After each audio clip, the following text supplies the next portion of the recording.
WebSportsRadio.com, in association with KBFL, proudly presents. Kovacic gives it to Barrett. Barrett up the middle, right in front. Hoagland, he shoots. It gets deflected off the blocker of Volkman.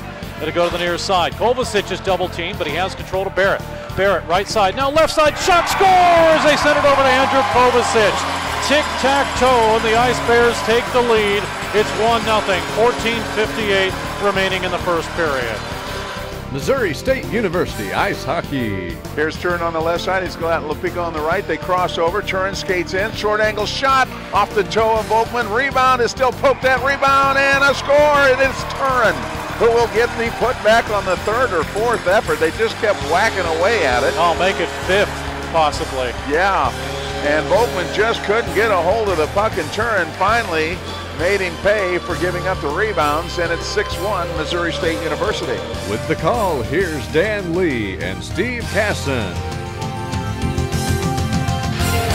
Live from Mediacom Ice Park in the Stan Melton Ice Arena on Slapshot Night, the celebration of the 40th anniversary of the iconic movie Slapshot. It is Missouri State hockey as the Ice Bears face the Arizona Wildcats. Hello, everybody, on KBFL 96.9 FM and 1060 AM and on Web Sports Radio as the Ice Bears play Game 2 after yesterday's 7-6 victory. The Ice Bears score 3 goals in 54 seconds, 4 total goals in a span of 2 minutes and 43 seconds, and the Ice Bears erase a 5-2 deficit, and they go on to win 7-6. And Dan Lee, you know, I always use this word. I say if you break it down and you do this and you do that, and you always do not like the math part of this. I don't like the math part of it, but boy, they beat your math last night. They really did. They left it laying on the side of the road with 4 goals in 2 minutes and 43 seconds. Well, they're college kids. They're smarter than I am, and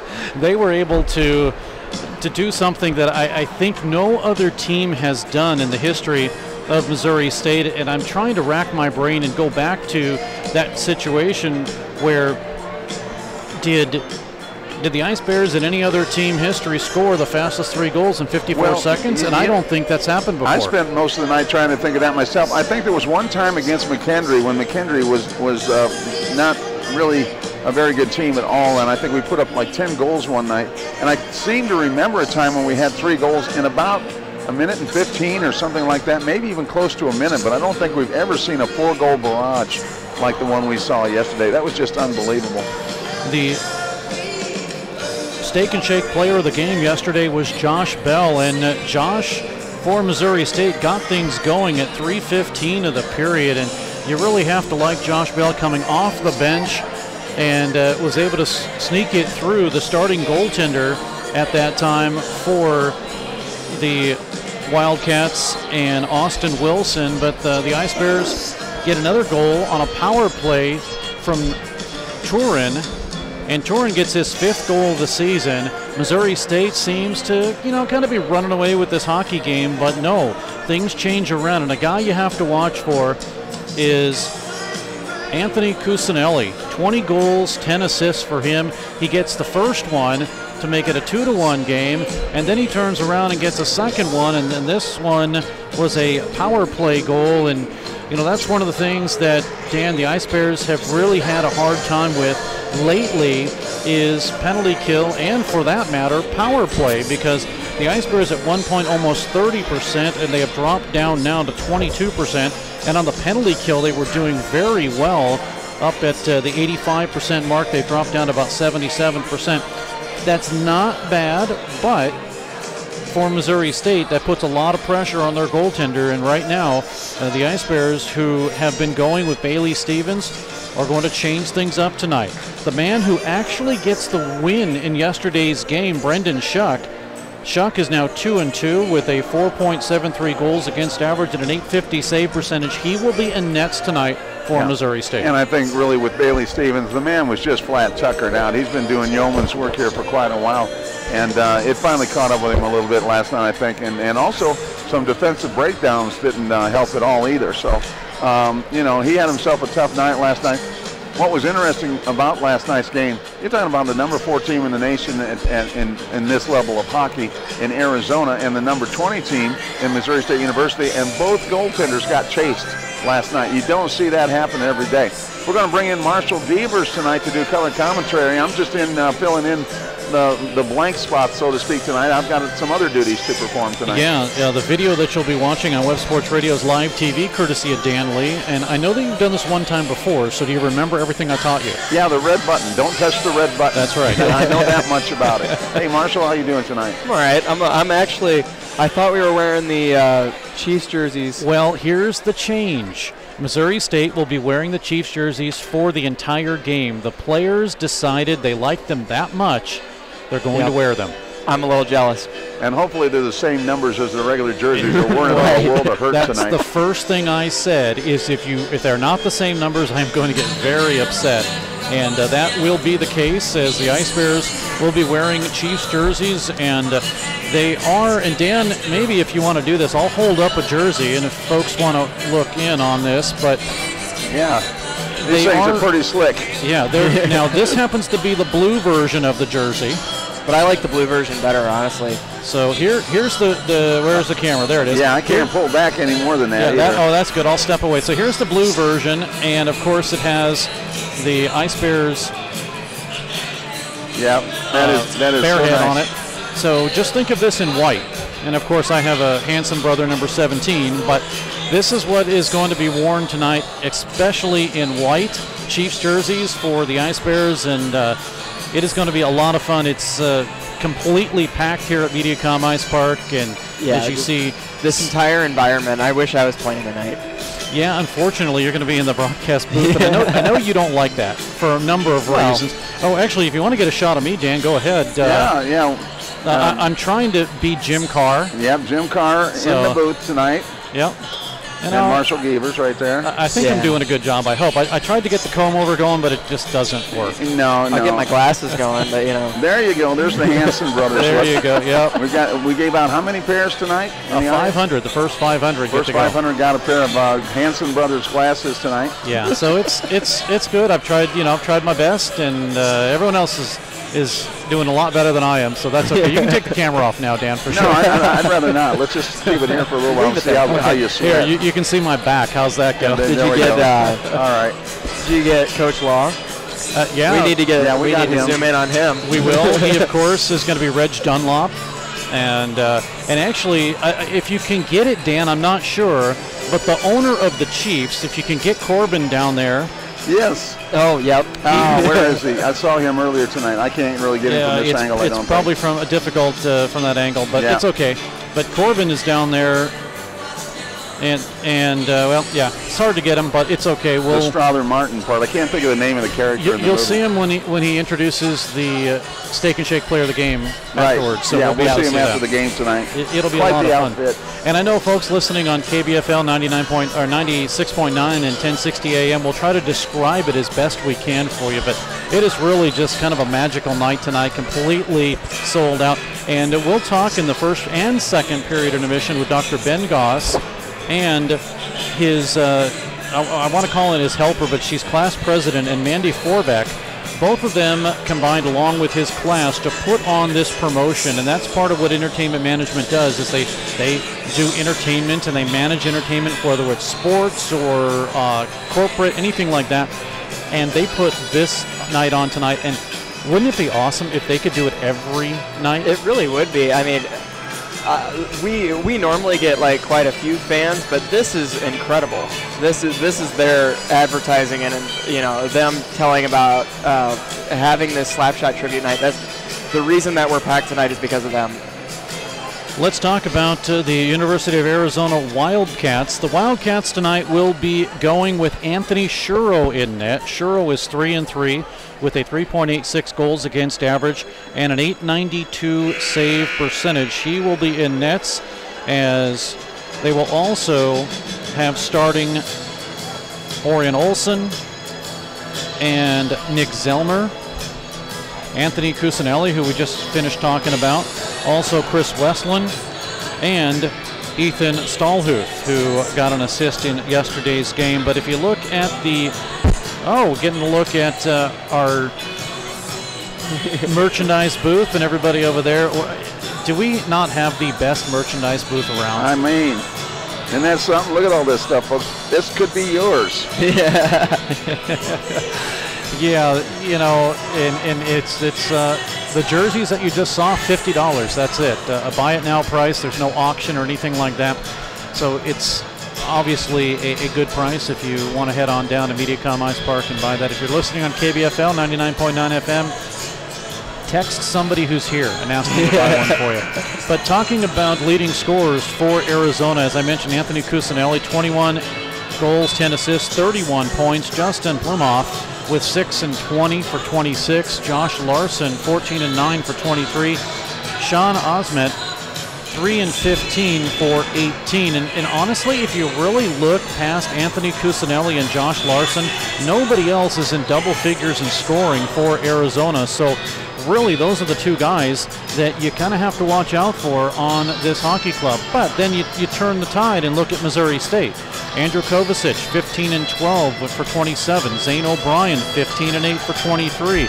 Brennan Anderson, 6 and 13 for 19. And Travis Barrett, 10 and 8 for 18. So three guys, almost four, that you're going to have to watch out for on Missouri State. And really, the biggest line for the Ice Bears right now, which has been kind of one of the top lines, although Jordan Bratton is not playing, but it has been the line of Jordan Bratton, Travis Barrett, and Zane O'Brien. So we'll see what happens here tonight as the Ice Bears are making their way out on the ice, and they are in the Chiefs jerseys tonight, adorned with the Ice Bears bear heads, and boy, do they look awesome. They really do.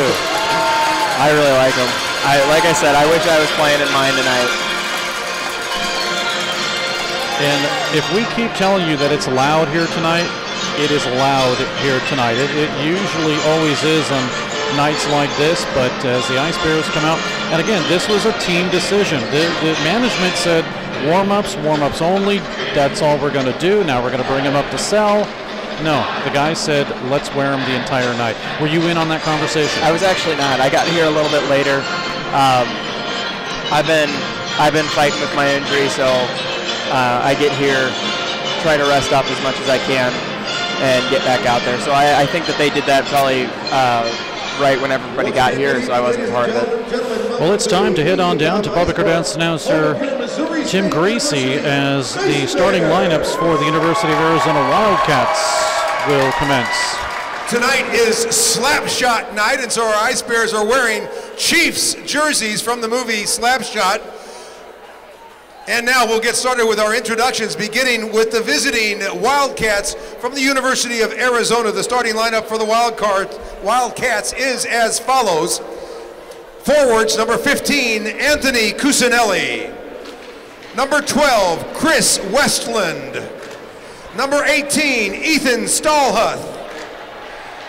The defenseman, number 17, Nick Zellmer. Number 21, Orion Olson. And in the goal for the Wildcats tonight, number 30, Anthony Chero. The Wildcats head coach is Chad Berman. And now, ladies and gentlemen, the starting lineups for your Missouri State University Ice Bears!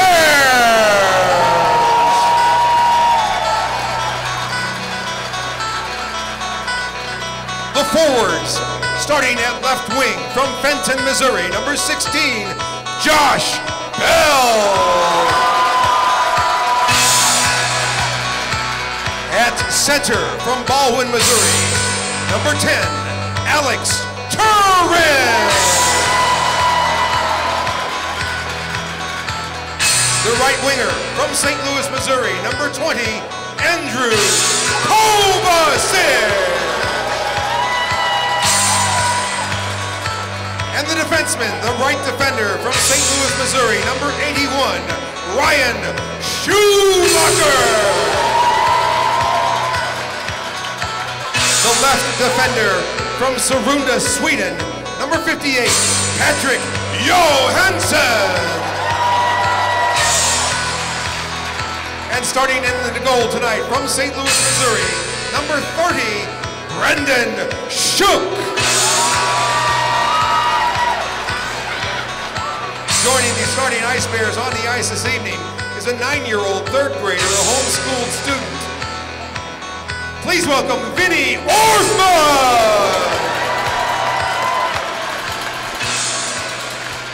Vinny is a part of the Mediacom Ice Park Learn to Play Hockey program.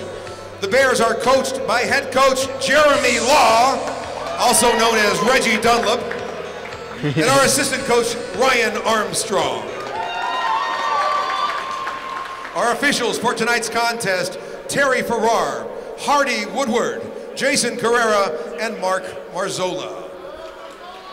Ladies and gentlemen, we kindly ask you to please rise, remove your hats as we honor our nation, the United States of America, with the singing of our national anthem. We invite you kindly to sing along as our anthem is performed this evening by Ayanna Williams.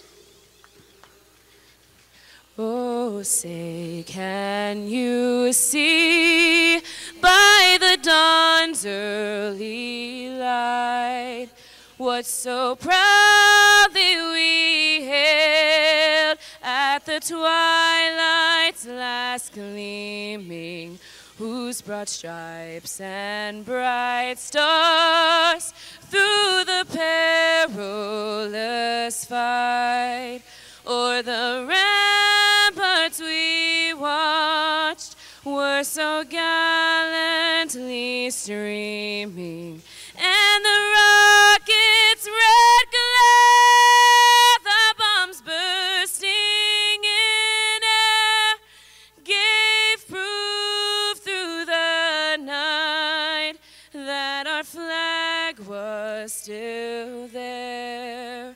Oh, say does that star-spangled banner yet wave o'er the land of the free and the home of the brave? Once again, our national anthem provided amazingly, as it always is here at Mediacom Ice Park. Fresh 20 minutes up on the clock, and Dan Lee, thank you for filling in at the last moment to do camera work. Oh, it's always my pleasure to mess this up as best I can. Yeah, if you don't mind my doing directional work to you, film here, don't do that, do this. I've been taking orders from you for how long now? I think I'm used to it. I think we'll get this done okay. I'm looking forward to another great hockey game tonight. I hope it's half as exciting as last night, and really not much more exciting than that, because I don't think I can stand that 2 nights in a row. That's what I was thinking. We had a lot of excitement yesterday. That was, I mean, it made the game really interesting, but I hope it's not as close. Missouri State skating from the left to the right in their Chiefs jerseys tonight, and Arizona in their normal Arizona jerseys with red and white and blue. They skate from the right to the left. I'm Steve Casson along with Marshall Beavers and Dan Lee doing camera work tonight. Thanks for tuning in on KBFL and on Web Sports Radio. We are underway in the first period, and the Ice Bears have possession of the puck. They'll send it down in low. Josh Bell lost it. It'll come the other way and back out to center ice on the clearing pass by Ryan Olson. Now flipped into the zone. Ice Bears will steal the puck. Here comes Bell. He looks down in low. Instead gets a shot off the side of the net. Kovacic has it go by him to the corner, taken by Ethan Stahlhuth. He'll send it to the near side. Boards once again to Orion Olson. At the half boards now, Bell is there, a bouncing puck. He fights with Olson, trips Olson down. Bell falls down too, and Kovacic picks it up. Up the middle, hits a skate, goes to the near side corner. It's out to center ice and back for Schumacher of Missouri State. Brian Schumacher in his own zone with 19:16 remaining in the first period. Schumacher with a pass, goes to the corner underneath the stick of Olson and back into the Arizona zone. Taken away by Turin of Missouri State.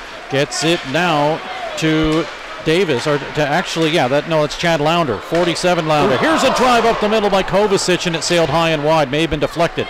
Puck taken away and cleared all the way down to the Missouri State zone. This is icing. I don't know if that touched the blocker of Schuck or not. I don't think it did. I thought it was on net. and must have just rolled, started rolling out to the side. But it did, because if it touches the goaltender before it crosses that line, it is not icing, and it was right there, but it did go past. The officials call it icing. 18:49 remaining in the period, and the faceoff will be won by Arizona.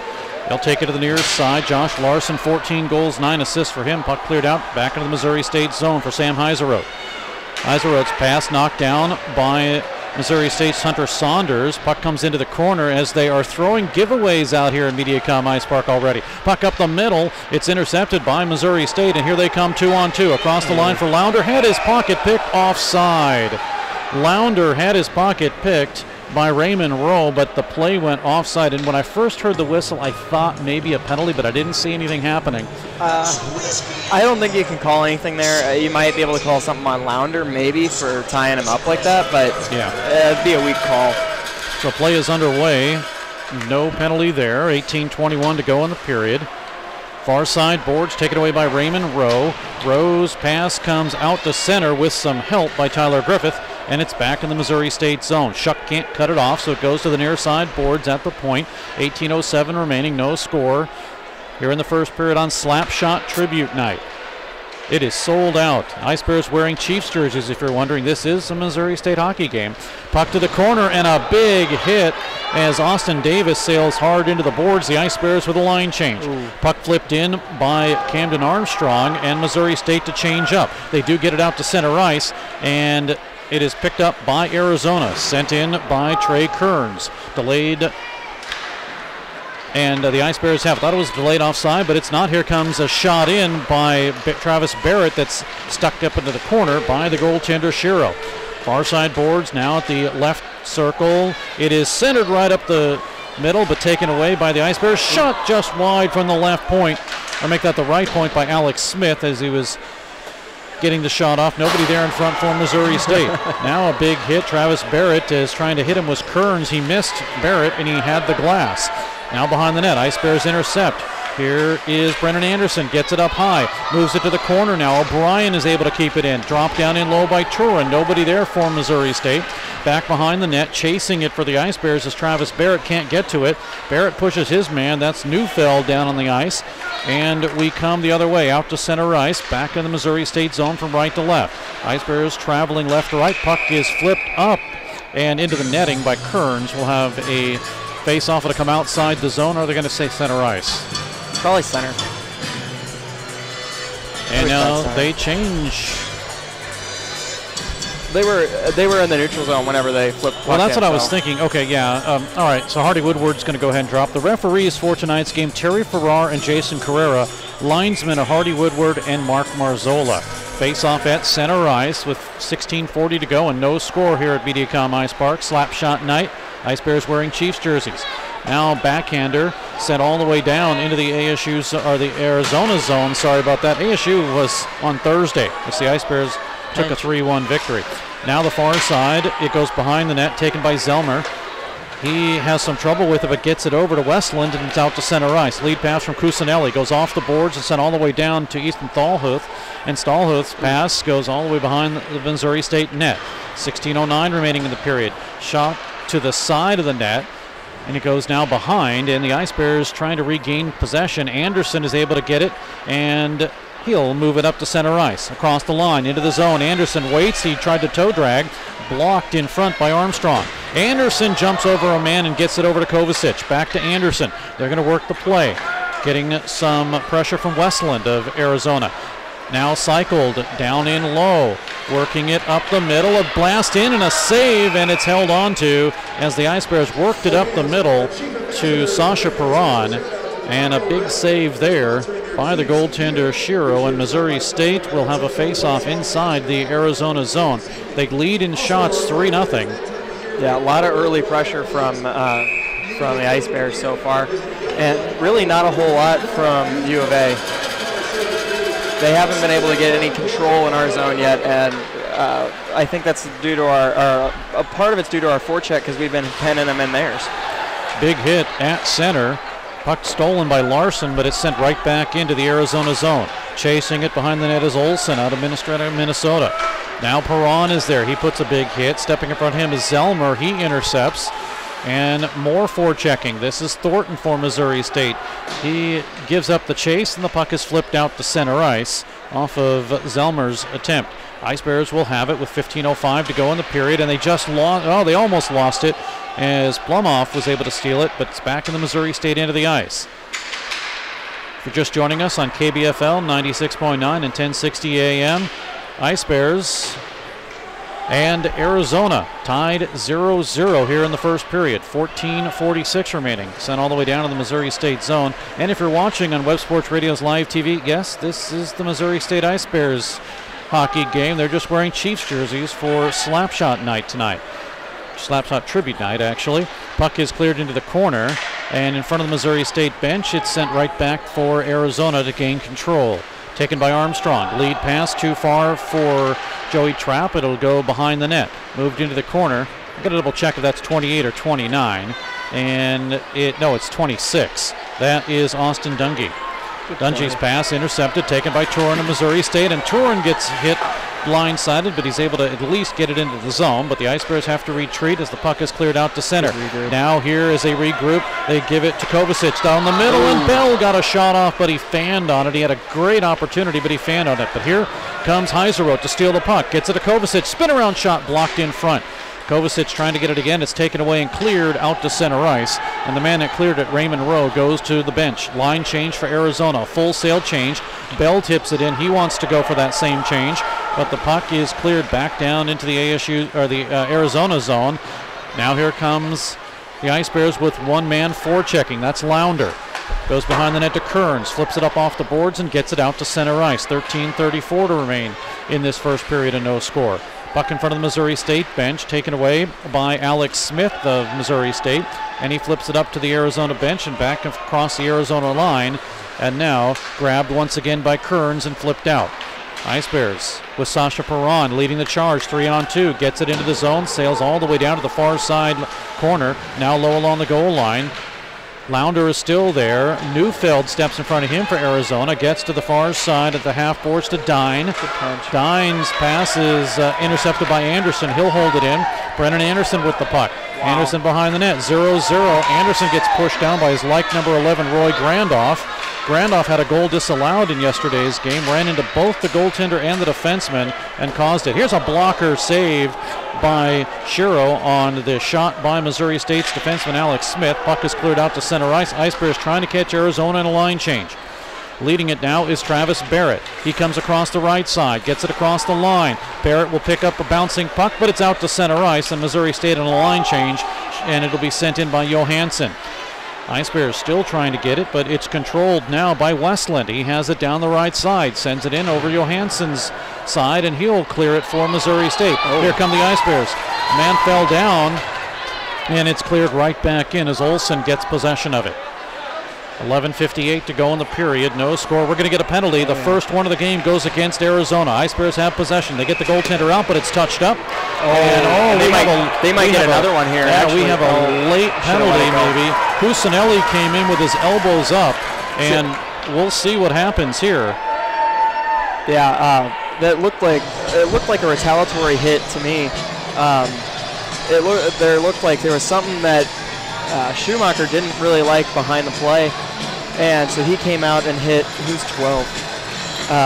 That is Chris Westland. Yeah, he hit Westland in front of the net. Nobody was around him. It's definitely interference.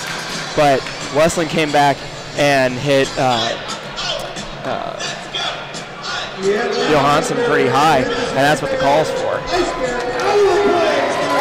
So Westland will go. He gets the penalty here in the first period.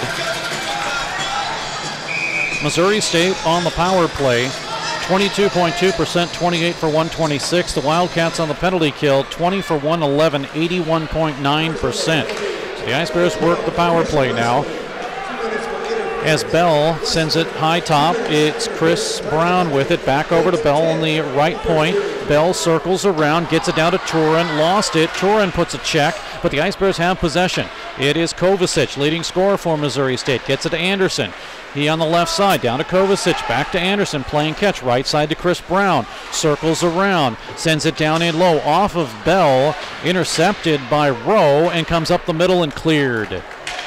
The puck movement so far on the power play has been really good, but everything seems to be like it's a couple inches off there where they can't get a clean shot off of their passes. Play is underway, and the Ice Bears have it. Bell feeds it over right side, and now to the left side as the return pass from Kovacic sailed wide. Actually, no, that's 27, Chris Brown. This puck comes up to the corner. Here is Anderson right in front, tipped by Kovacic, and he just missed it. Goes to Turin. Now to Kovacic, to Brown. He waits, he shoots, and he just missed it wide. Kovacic with an empty net. By the time he gets to it, it clears up. Brown again, over to Anderson, That's left what I'm side. talking about. Just an inch off that we're missing something. Drops down low, gets it to Bell on the left point. Bell, or to the left dot, that is. Bell circles up high, right side. Brown drives in to save. Rebound, and Bell skates right through. Gets it wrap around in front, and he missed it. Power play has 29 seconds. Here comes Chris Brown. Sends it over to the near side. Sends it down in low. Kovacic works with it. 10-13 to go in the period. Power play now has 20 seconds. Ice Bears trying to get the first goal of the game. Anderson sends it over up the middle, intercepted by Griffith, and it's cleared. On goal with 11 seconds to go, and a tired penalty kill unit for Arizona makes the change. Here comes the Ice Bears across the line into the zone. Anderson shoots, and a big rebound. Follow-up shot and a save as McClue got the opportunity, and the whistle blows. And again, that's a lot of pressure so far by the Ice Bears. Like to see that. And shots are 6-0 right now. It's a good start. That's right, Geeves. Ice Bears with the first shot, and what a big rebound. And the second opportunity, they got the benefit of the whistle. And off the draw, puck is won by Missouri State, but it goes to Arizona, and they'll clear it out to center ice off of Kuthanelli's stick, who does get a shot off, and it goes behind the net. After it sailed wide, now Brendan McClue with it for Missouri State. Banks it off a skate, gets it out to center ice, offside. 9:36 remains. How'd you like that sharp repartee there? That was pretty good. Now, I will tell you, because he's watching, Dan Dowell, not only can he talk very well, but he can also run the camera very well. Oh, yeah. I miss Dan right now a lot. I asked him, and I think he's here. I think he was bringing his fiancée. Oh, is that right? Yeah, but he hasn't said hi yet, so I think because he figures I might want to ask him to run camera. Yeah, we would have, too, if we'd have known he was here. He did a good job of hiding. Well, he already told me he was bringing his fiancée, so he's not going to run camera tonight. Play is underway, 9:22. Puck stolen, taken by Stahlhuth. He gets a shot off. It goes to the corner of the net. Swung around by Westland. It comes up the middle, but the Ice Bears will intercept with 9:13 to go in the first period. And as you mentioned, Marshall, a 6-1 advantage in shots. Puck's in all the way down into the Arizona zone. Line change for Missouri State. Puck comes into the near side boards. It's flipped up and out to center ice and back down to the Ice Bears end. And yes, the Ice Bears are wearing Chiefs jerseys for Slapshot Tribute Night tonight. Players decided they want to wear the jerseys for the entire game. Puck we got to get deep.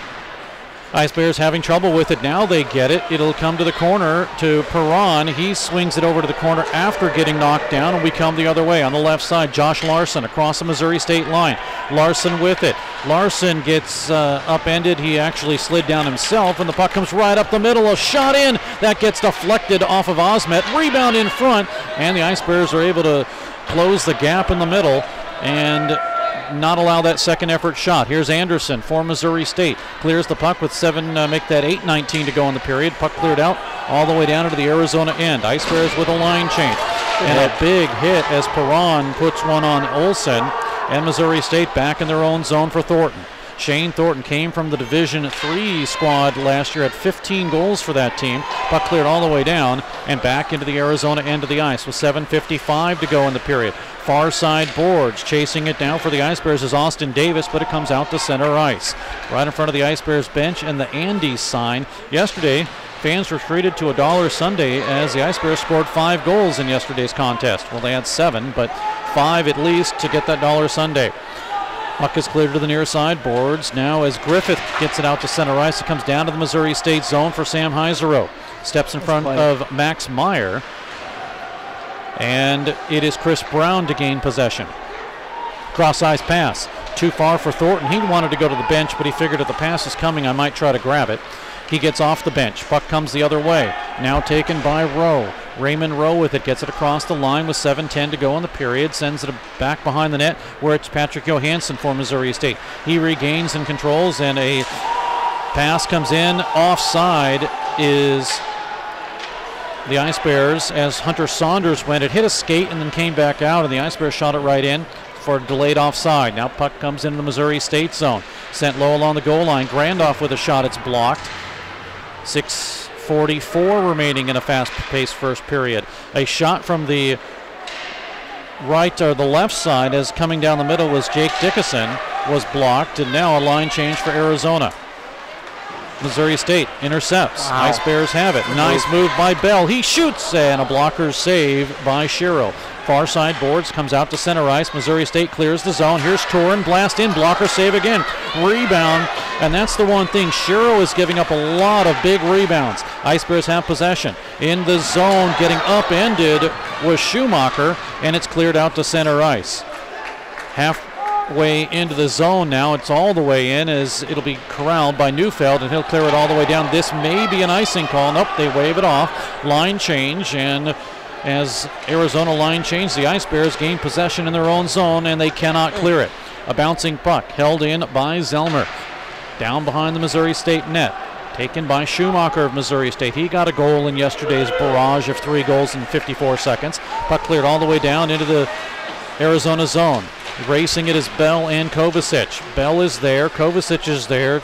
Trying to get it is Olsen, and it's intercepted as it's chopped at, and Larson will have it. He'll come out to center with Zellmer. He leads it and sends it all the way in. Blockered into the corner of Missouri State. Now with 5:20 to go in the period and no score. Sent to the far side once again. Smith is there. He clears it out to center, and Saunders is chasing. Can't get it. It's sent right back out to the neutral zone and back into the Missouri State end. Anderson will chase with Larson of Arizona. Larson is there. Calling for it is Armstrong. Sent down low. We're going to get a penalty against Missouri State. Yeah, penalty against the Ice Bears. And with 4:58 to go, it's an interference call. And the first power play will be assessed to the Wildcats. And going into the penalty box for Missouri State is Austin Davis. Yeah, and that we got scrambling a little bit because we had a little bit of a weird change by our defenseman there, and then turnover at the blue line. And turnovers at the blue line are really bad because everybody's heading in one direction and the puck starts going the other one.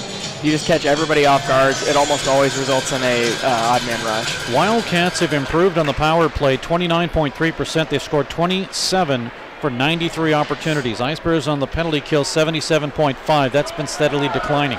Here comes the Ice Bears, though. Bell with a backhander in. Kovacic also chases the puck, gets around the referee, and we come the other way, right to left for Olsen. He brings it over to the right side. It's sent in and sails wide off of the stick of Grandoff.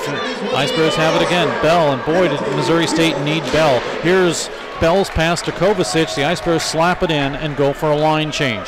4:25 remains in the period.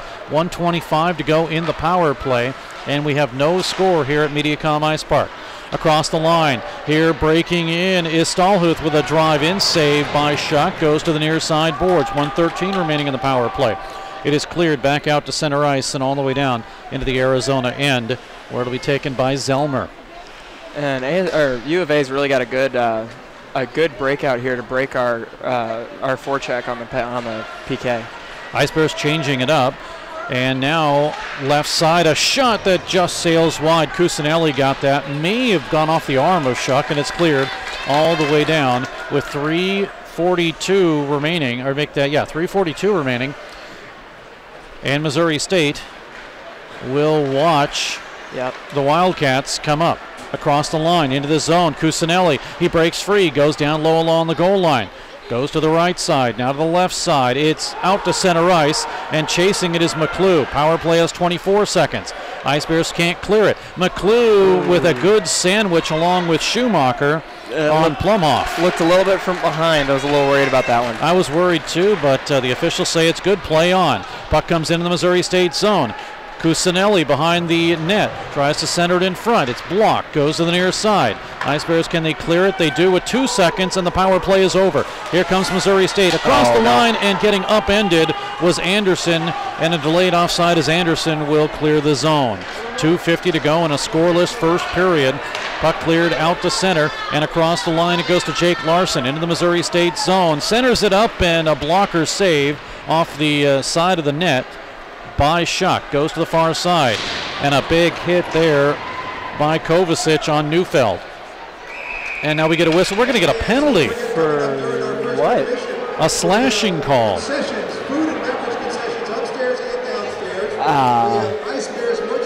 It's a slashing call against Heiseroth. I'm a little speechless because they've been letting a lot go. There was a lot to call in the last minute and a half, and they called. Well, I didn't even. We'll take a look at it. I didn't even really see a slash. So there's the initial play, and it's on the far side. Right there. Oh, there was a slash. Right. It looked like he knocked his stick out of his hands, and that's probably why they called it. But that's just still kind of weak for what they've let go. We get a face-off now as the puck is apparently not dropped properly, so we'll have another face-off. And you could see, because it was kind of a two-hander, maybe that's why they called it. Yeah, it still seems inconsistent is all that I'm saying. But we'll see if Arizona can get set up this time. Their breakout's really clean, and they haven't really gotten a whole lot of pressure actually on the power play. They haven't been able to get set up. We've done a really good job of setting up the box. 1:47 remains in the power play. Puck is cleared all the way down. Second power play opportunity for Arizona. Missouri State and Arizona. Ice Bears number 20, Arizona number 14. Ice Bears already have a win, a 7-6 victory in yesterday's game. 3 goals in 54 seconds and a total of 4 in 2:43. Puck to the near side. It is swept away but not cleared. Held in, taken by Zellmer. He gets a blast off that misses wide. It's behind the net, on the side of the net, and covered up by Schuck. And we finally get a whistle. There's going to be a scrum after that one. Late whistle, it looked like, and Arizona's doing their job playing to the whistle, but you're not going to be able to hack at the goalie like that. You're going to get punished. And if you're just joining us on Web Sports Radio's live TV and you're saying, what team is Arizona playing? Well, it's Slapshot Tribute Night, and right now they're playing the Chiefs. And if you're listening on KBFL 96.9 and AM 1060, we appreciate you tuning in. We'll do the best to describe what's going on here at Mediacom Ice Park. Steve Casson, Marshall Gievers, and Dan Lee. If you haven't heard much from him, he's doing camera work. That's right, Steve. Yeah, very good job. I think your camera work's going very well. Puck is cleared out to center ice and taken by Raymond Rowe. Rowe gets it across the line to Griffith, but it's intercepted by Missouri State and cleared all the way down. It'll be Cusinelli. 20 goals, 10 assists from the Holmdel, New Jersey product. And he brings it across the line into the zone. Schuck makes the save. It bounces high off the back of the glass behind the net and stays in with 30 seconds remaining in the power play. Looking at his Griffith. He's going to swing it all the way around. 1 minute to go in the period, and the puck is sent all the way down and cleared. So barring any further penalties, this penalty should expire. And that's another one that we can talk about. Missouri State getting penalties late in a period. It's happened again, although right now, thus far, not costing them. Yeah, it seems like that's something that keeps happening is we're taking penalties and we're letting up kind of in the last two minutes of the periods, and it can result in some big momentum. Power play is over. Here's Cusinelli with a drive and a blocker save by Schuck. Power play is over, but with the momentum and the advantage is Arizona, but the Ice Bears have the puck. 17 seconds remaining. Here comes Missouri State. Down the line, it goes off of the stick of Barrett. O'Brien with the pass, and the Ice Bears will have it with 9 seconds to go. They regroup. Heiseroth sends it down in with 5. Goes to the near side boards, and that'll do it for the period. A very exciting first period. It's been a fast-paced first period. Shots 7-6. The Ice Bears put 7 on goaltender Anthony Shiro. 6 on Brendan Shuck. And no score, just 3 penalties in the contest. Missouri State then 0 for 1 on the power play, and the Wildcats are 0 for 2. Well, Dan Lee, it's been a great hockey game. Yeah, I've seen every minute of it and can't tell you a thing about it. That's what happens when you run the camera. Oh, my goodness. I miss Alec and Alex and Dan Dowell and anybody that's ever done this before. Dan, you can put it on the fans or something. I have no idea what. No, not us.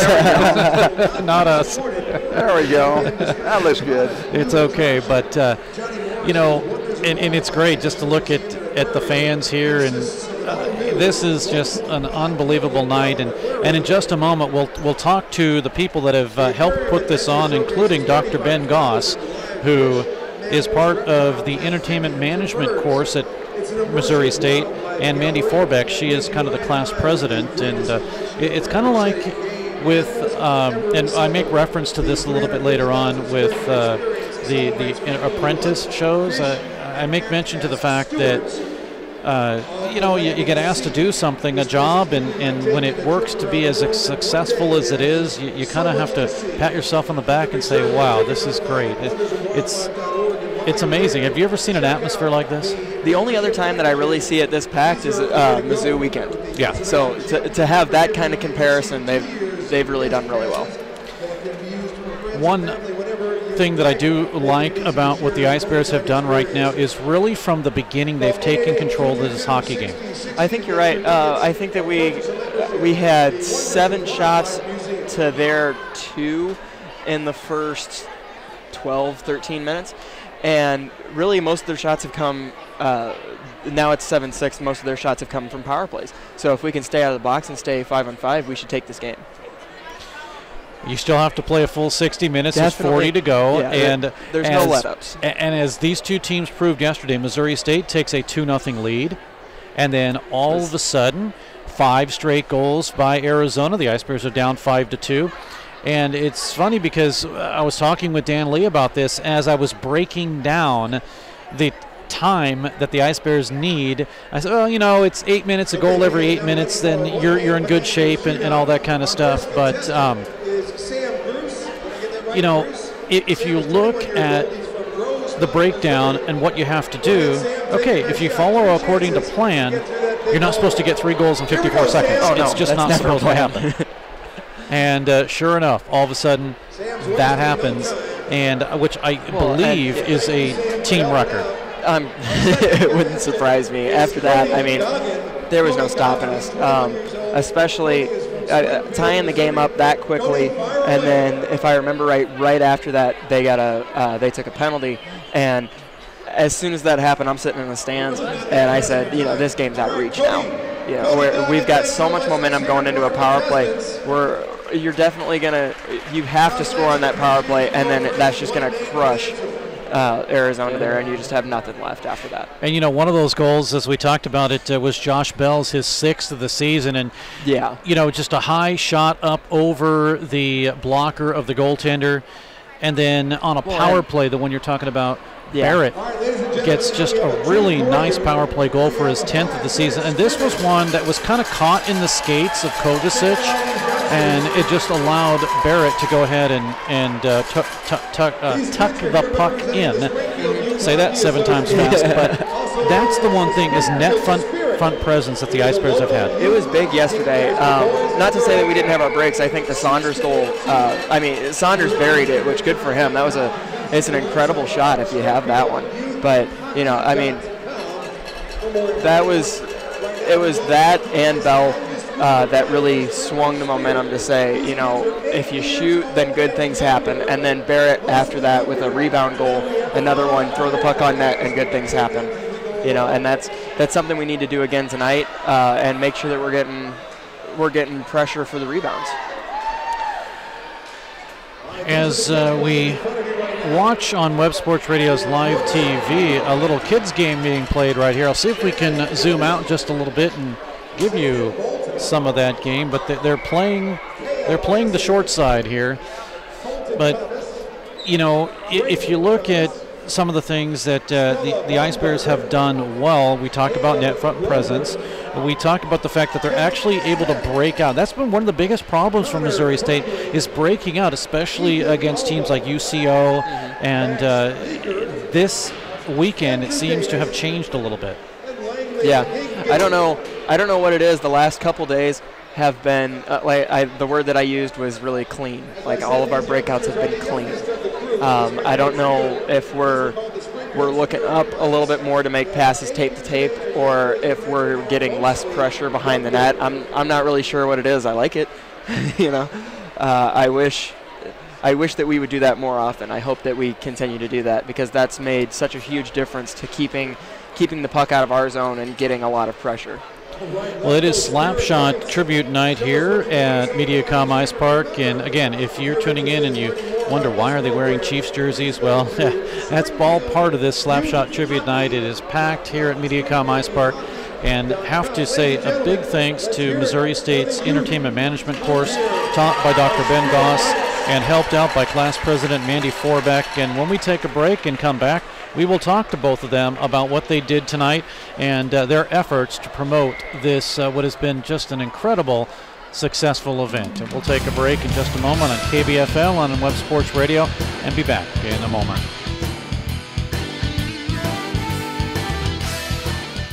Hi, my name's Scott Morris. I own Falstaff's Local. It's the new hockey bar in town. You're missing out if you don't come and watch some Blues games down here. You'll also be able to hear the sound of all the games. And we're located between the Hers building and the movie theater on Park Central West. We have a limited but great menu. We're open for lunch. We are the hockey bar, so come and watch all the hockey games. We're going to cover MSU Ice Bears, the Springfield Express, and we may have some big-time NHL players show up. We are installing a train whistle down here. I think we're the only ones in town that are daring to do that. Please come and see us at Falstaff's The Hockey Bar. Thanks a lot. I will see you soon. Now playing at Mediacom Ice Park in Springfield, a new ice age. It's the Missouri State Ice Bears hockey. Now through February, exciting, hard-hitting, fast-paced collegiate hockey, Ice Bears style. Get your advance tickets at Missouri State Tix box offices or call 417-836-7678. Tickets also available at the games. There are no speed limits at Mediacom Ice Park when you see Ice Bears hockey. We're back at Mediacom Ice Park on KBFL and on Web Sports Radio. Talking now with Professor Dr. Ben Goss of Missouri State's Entertainment Management course, along with Mandy Forbeck, who's kind of the you're the manager, the creator, the whatever you want to call it of this whole event. You're president. Yeah, you're the president. You make sure that you get to boss everyone else around that's underneath Dr. Goss, including too, me. No, she bosses me around. I take my orders and directives from her. But let's talk about this now. The main focus is that entertainment management, of course, as the name states, you manage an part of entertainment, whether it's hockey, whether it's football, baseball, whatever it is. There's something, an event or something that you need to manage. Of course, tonight, Slapshot night. And Mandy, obviously, it hasn't finished yet. I think tomorrow, when you're able to get up in the morning and say, all right, it's done, we did the best we could, kind of, but I'm sure you're probably running ragged right now. Yes, it's been a lot of work, a really long semester. We've put a lot of work into this, so we're really excited how it's all turning out, though, and we think it's going to go well tonight, and then, yes, we'll be happy to get some sleep tomorrow. Now, obviously, in the real world, and I know you're getting real-world experience, but in the real world, something like this doesn't take a semester. It's maybe a couple of weeks or a couple of days, and you've got to get into it. Obviously, you're learning a lot about that. What are some of the positives, and if there are any negatives, that you've learned thus far? Right. Well, it's definitely kind of been nice to have it drug out into a whole semester, so we kind of get to take it at a slower pace and really learn from it and see what we need to do. So it's been a lot of fun, definitely getting that real world experience, because that's what, jobs want nowadays, is for you to have experience even before, entering the workforce. So getting this experience has been awesome. But then definitely some negatives even has just been learning, like, that communication is really hard. You really have to be detail oriented it and pay attention to everything and make sure everything's getting done. So, me personally, I've had so many different lists going nonstop and just, checking off boxes and making sure everything's getting done. So it's been tough. And the biggest issue is obviously you're dealing with students, you're dealing with school, you're dealing with other outside influences instead of trying to put this whole production on. In the real world, yeah, you might still have to deal with family and other life, but it's a different situation because you've got to shut all that off and you've got to immediately start thinking about your job and what you're going to do, because then you're getting paid for this. It's a whole different scenario. So let's talk about you personally. What have you learned, or what's opened up your eyes as far as what you took on and what this project has been? Yeah, so I've done a lot of kind of the behind the scenes things and done a lot of ordering, and so I've dealt a lot with Rhonda, the general manager, and just kind of getting things ordered. And so it's just been a lot of communication and finding out the best prices for banners or glasses or that kind of thing. And so it's been really hard for me, even personally, because I have a job on Monday, Wednesday, Friday, work all during the day. So just finding time to get that communication in, and you kind of have to wait for them to respond, and then getting yeses from everyone that you need yeses from, and then getting it all approved. So that's just what I've been doing, is making sure everything's ordered, the banners, all of that, making sure it came in time. And so it's been fun. And of course, we're talking about Slapshot Night, the tribute to this movie Slapshot. It's the 40th anniversary of that. And Ben Goss, of course, when you approached us and said, hey, I want to do something for the ice hockey club, and we said, sure, no problem. When we turned you loose and said, pick an event, what made you think of Slapshot? Obviously, you're a big hockey fan like I am, and you knew it was the 40th anniversary. But it's interesting how it morphed. It originally started out, what if we get the Hansons? Let's get the Hansons here. And realized that's not feasible. And then, of course, it's moved into all the different scenarios with throwouts, with jerseys, with beanies, So take us through that process of how it kind of morphed into what it is. Well, essentially, you are our clients as the Ice Bears, and we are your marketing agency, or event agency in this case. So we have a client to please, and of course, there's always a budget, and there's always a scope of doability, if that's a word. So we had to keep that in mind as we planned this whole thing. But it was great to be able to work directly with you and with Rhonda and the whole Ice Bears crew, Coach Law. Always fantastic communicators, always do an excellent job on and off the ice, and this was no exception. But there's just a lot of back and forth in terms of seeing what is feasible and what isn't. But I will say that unlike many in the past, you've not been afraid to dream big, and we always let our reach exceed our grasp. And I think even though we weren't able to get the Hansons or anything of that sort, we are still going to have a great night here tonight. The young men and women, I want to thank them before I forget. They have gone over and above and beyond this semester to make this a great experience tonight. And I think we're going to see the details of it unfold here, and I think they're even going to be amazed at what they have accomplished.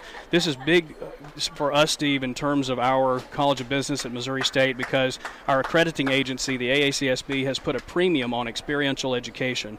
And, we were talking about the real world versus this. Well, I tell mine when they come into my classroom, this is as real as it gets, because you're going to get class credit for it, and you're going to get to put it on your resume as an actual job. I encourage them to do that. So all of that process involves, as Mandy said, a whole lot of communication with a whole lot of stakeholders internally and externally, a lot of box checking and fact checking and rechecking and rechecking sometimes.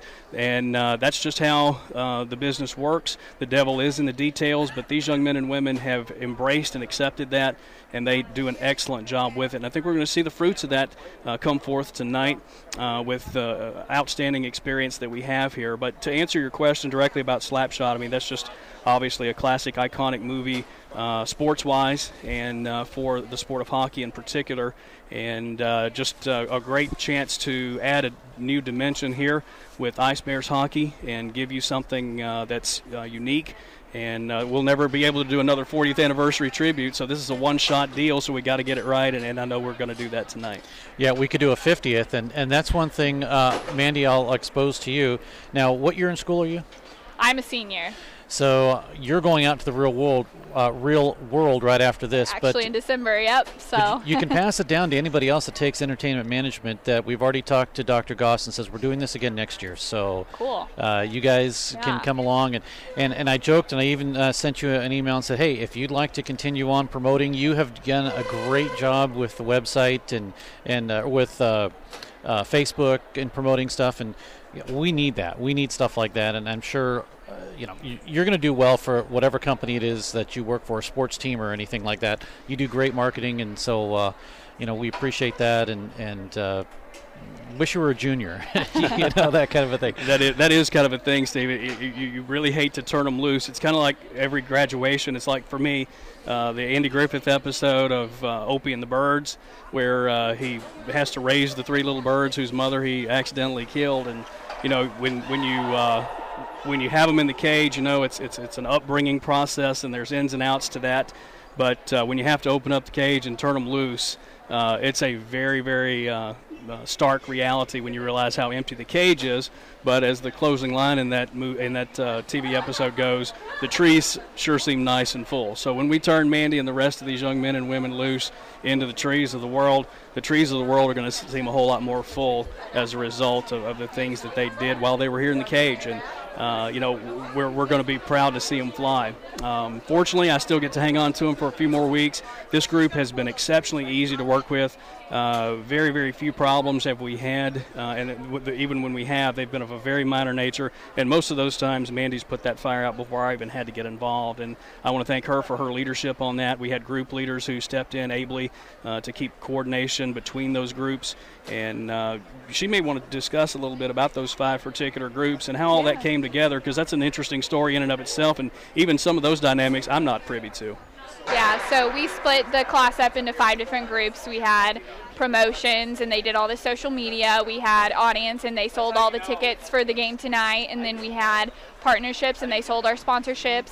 And then we had environment, and they're the ones who did all the decorations and made this night really look good. And then we had revenue, and they took care of all the budgets and that kind of thing. And so everyone kind of took a survey at the beginning of the class to see where they would best fit, and so we split them up based on that, and then they just kind of took their roles from there, and it was really awesome. Like, I know promotions really went above and beyond, and all the social media posts just turned out phenomenal, and then audience, they've sold so many tickets already, plus the walk-up we'll get tonight for it, so we're hoping for a sellout. And then with the partnerships, we sold several different sponsorships. We have 3 of our promo tosses. We have an intermission, and so we just want to thank them. And we have our fleeces and glasses as well. So, we got several of them, and we want to thank them for doing that and for partnerships and all their hard work. And then environment, all the decorations for anyone coming tonight, they'll get to see how that turned out.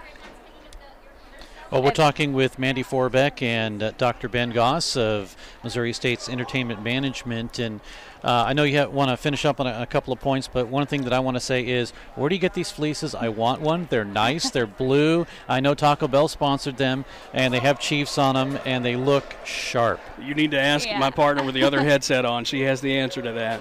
Yeah, so we decided we wanted a fleece or something for our class to look good and professional for tonight, and so I contacted a local company, and they made these for us, and we got the logo picked out and the color and all that good stuff, and then Taco Bell was nice enough to sponsor them for us, and so we got their little logo on it as well, and they turned out great.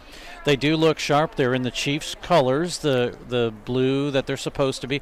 Think of St. Louis Blues. It's kind of in the blues color like that, with the Chiefs in goldish yellow and white around it. Very nice stitched, and I'm envious and jealous. I want one of those. We should have thought of that. We really should have, but they were excellent. Mandy did a great job of picking them out and finding those for us, and again, as she said, thanks to Taco Bell for underwriting them. And the guys and girls wearing them look good, and they topped that off, many of them with the commemorative Chiefs beanies that we have for sale here tonight, a very limited quantity.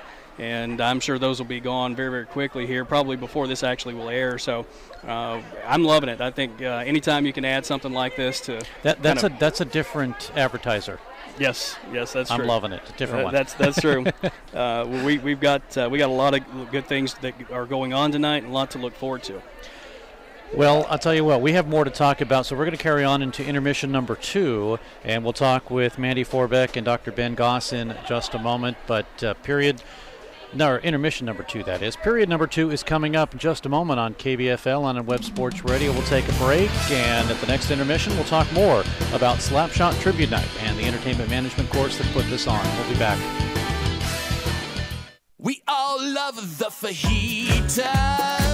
Their margaritas get the crown. Don't forget the quesadillas. It's the best Mexican food in town. Now your favorite Mexican restaurant is open on Sunday. Yes, Maria's Downtown is open on Sunday. So bring your family and friends and enjoy Mexico with us 7 days a week. Hold on to your salsa and your chips. Maria's on South Avenue in downtown Springfield. We're back at MediaCom Ice Park. Steve Cass and Dan Lee, Marshall Gevers on KBFL and on Web Sports Radio. Well, joining us in the broadcast booth is a man that used to do the broadcast with me, and a guy that always updates the ACHA scoreboard, and Dan Dowell. And thanks for being here, Dan. I do what I can. I mean, it's difficult, and hopefully, my bosses aren't listening, but to try to update stuff while I'm on the job. But, like I said, I do what I can. Yeah, and again, if I don't respond to you, just know that I appreciate it, because you do keep me up to date. It's a lot easier to get your texts and look at your texts. Dan, you were chatting away. Dan Lee. Yeah, I was talking to Dan, and actually, I think he's violating some kind of Fox 5 union rule by talking to us on the air. Potentially, yeah. Yeah, so this could be the end of his career, and it's all because of us. Well, you shouldn't have mentioned where he works. Well, I thought we'd give him just a little plug there. A little plug to tune into our shows. Sure. I'm sure they like you, so they're not going to do anything. They've kept me there for almost a year now, so I'm assuming they do like me. Well, that's a good thing. And you know what I really like? Now, are you supposed to do this? Can you show the live look-ins in the control room like that? I wish, but we're not quite bumped up to that technology to the point where we can get that. But fingers crossed that one day we can. Well, some way I did see that, unless it was taped or something like that. I watched you. There's that was Facebook Living it through my phone until it died because I made the right decision of trying to do that with about 30% battery left in the phone. So. Well, it was fun. It was good to know and see how you did that, and it's always a lot of fun. Oh yeah. Well, maybe get enough time, you get enough of a budget, we can do that for Web Sports Radio as well. Oh yeah, we need a good cameraman first. Oh, thank you.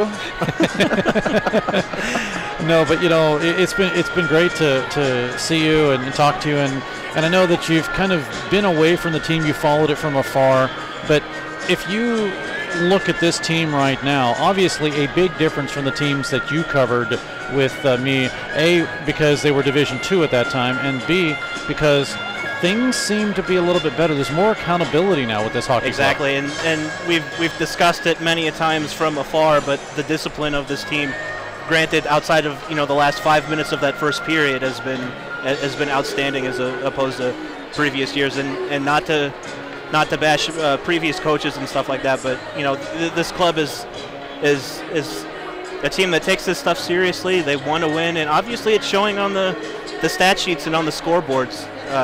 What was it, 12-10-2 going into tonight? 13-10-2 going into tonight? Yeah, tonight the Ice Bears are 13-10-2, an overtime loss and a shootout loss, so we'll combine that as 2, but yeah. And you get the sweep of Central Oklahoma, 2 wins in 2 nights against the Arizona clubs.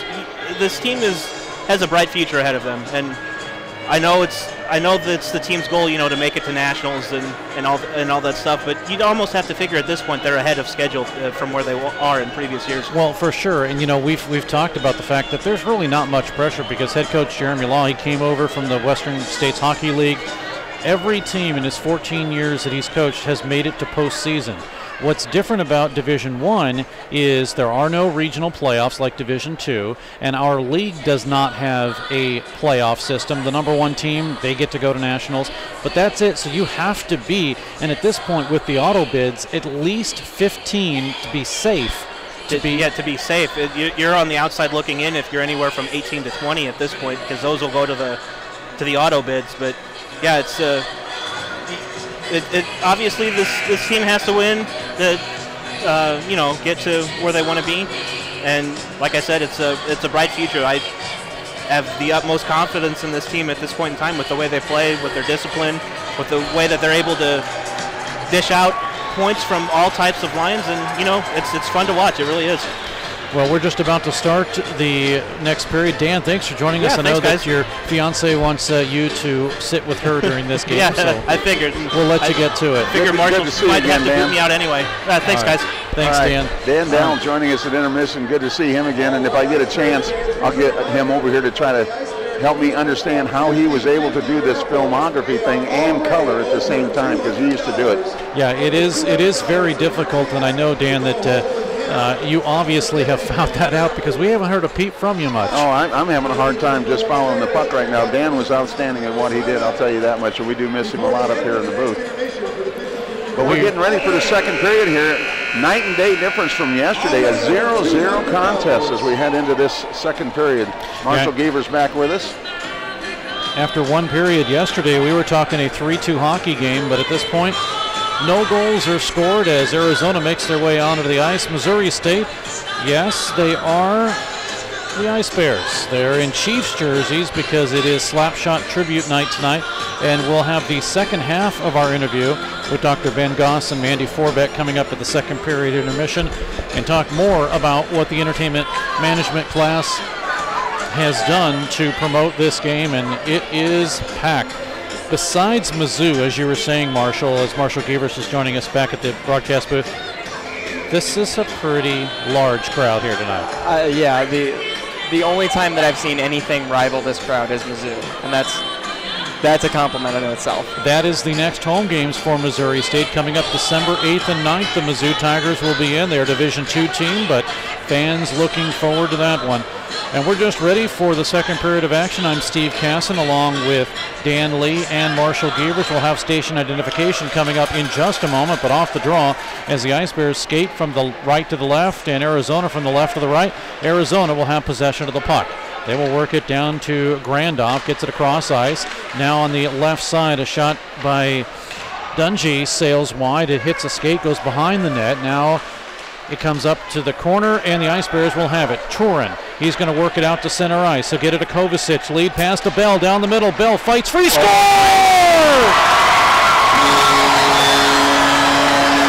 What a move by Josh Bell as he fought the defender off, and he was able to get the snapshot off, and Missouri State takes a 1-0 lead. Yeah, like you said, that's just a really good, hard-working goal by Beller. Love to see him fight through that. He's been fighting a little bit through injuries, and yeah, just fighting off that defenseman. Good breakout again, really clean. Getting that out to Kovacic, and then Kobe getting that pass to Beller. Just an all-around good goal. It's a 1-0 lead for Missouri State. Let's catch the call. Is scored by number 16, Josh Bell. Assisted by number 20, Andrew Kovacic. And number 10, Alex Turin. The Ice Bears go-ahead goal. Bell from Kovacic and Turin.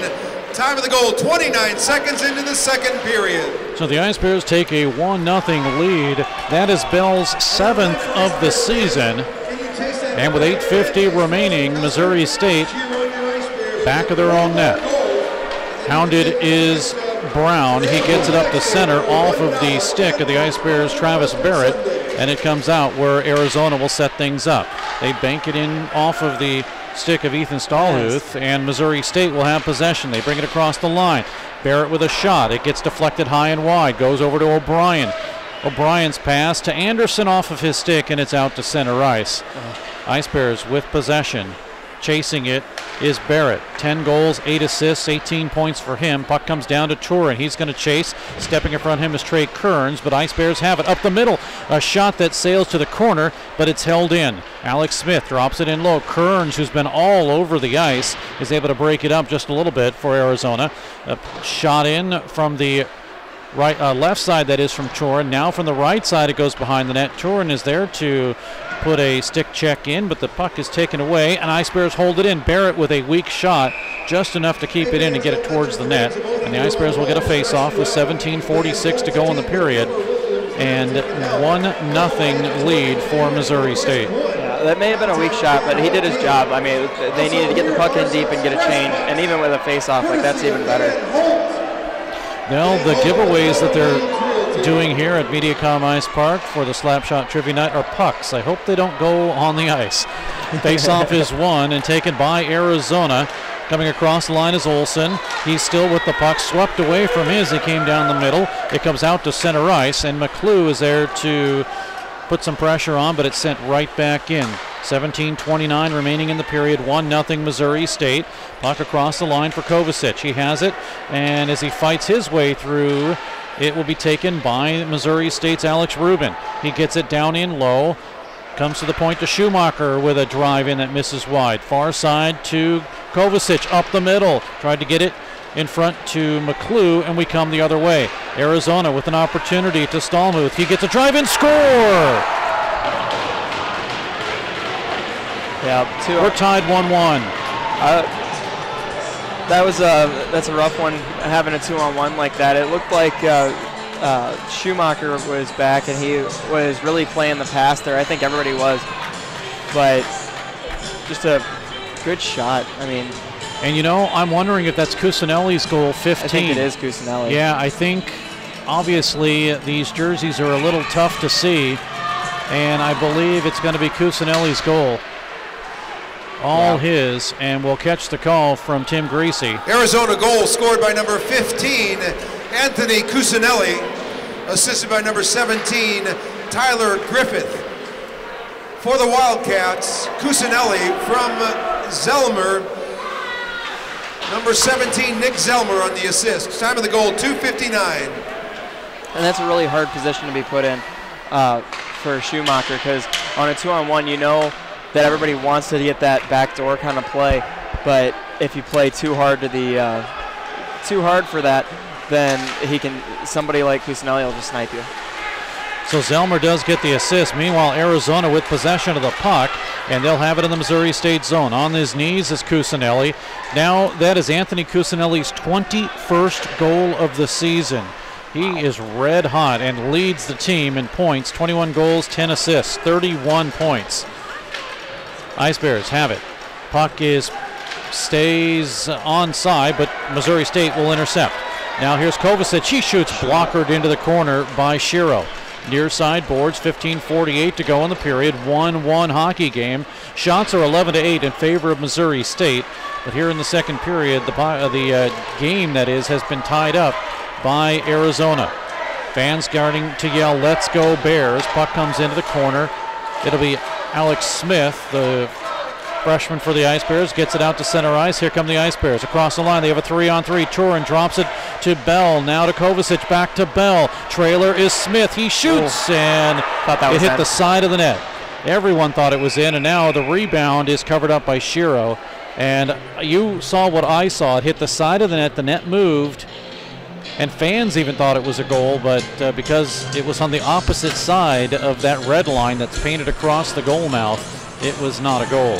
Yeah, I think there was a little bit too, we were trying to be a little bit too fancy, too many passes like we were talking about yesterday or the day before. That, you know, we're trying to get that backdoor kind of goal, and sometimes you just got to put it on net. 15-11 remaining in the period in a 1-1 hockey game. Puck comes out to center ice. Racing is Anderson. He gets pushed down from behind by Dine, and he's still able to clear it into the corner. Anderson with it. It's cleared out to center ice. Bell on the ice for Missouri State. So is Kovacic. He puts a forecheck on Zellmer. Now the Ice Bears steal the puck. Comes right up the middle. Turin waiting. Gets a shot blocked in front. Ice Bears have it again. I don't think we'll get a call on that because he's poking at the goalie, but that's a really high hit. That's not what you want to see for Turin. Comes across the line now as Bell will have it back in the Missouri State zone. He's being hounded hard by Dine. Big hit really there. Here come the Ice Bears. Here is Turin, right side, cannot step around the stick check of Zellmer. Intercepted by Anderson. He shoots it in, and Missouri State will go on a line change.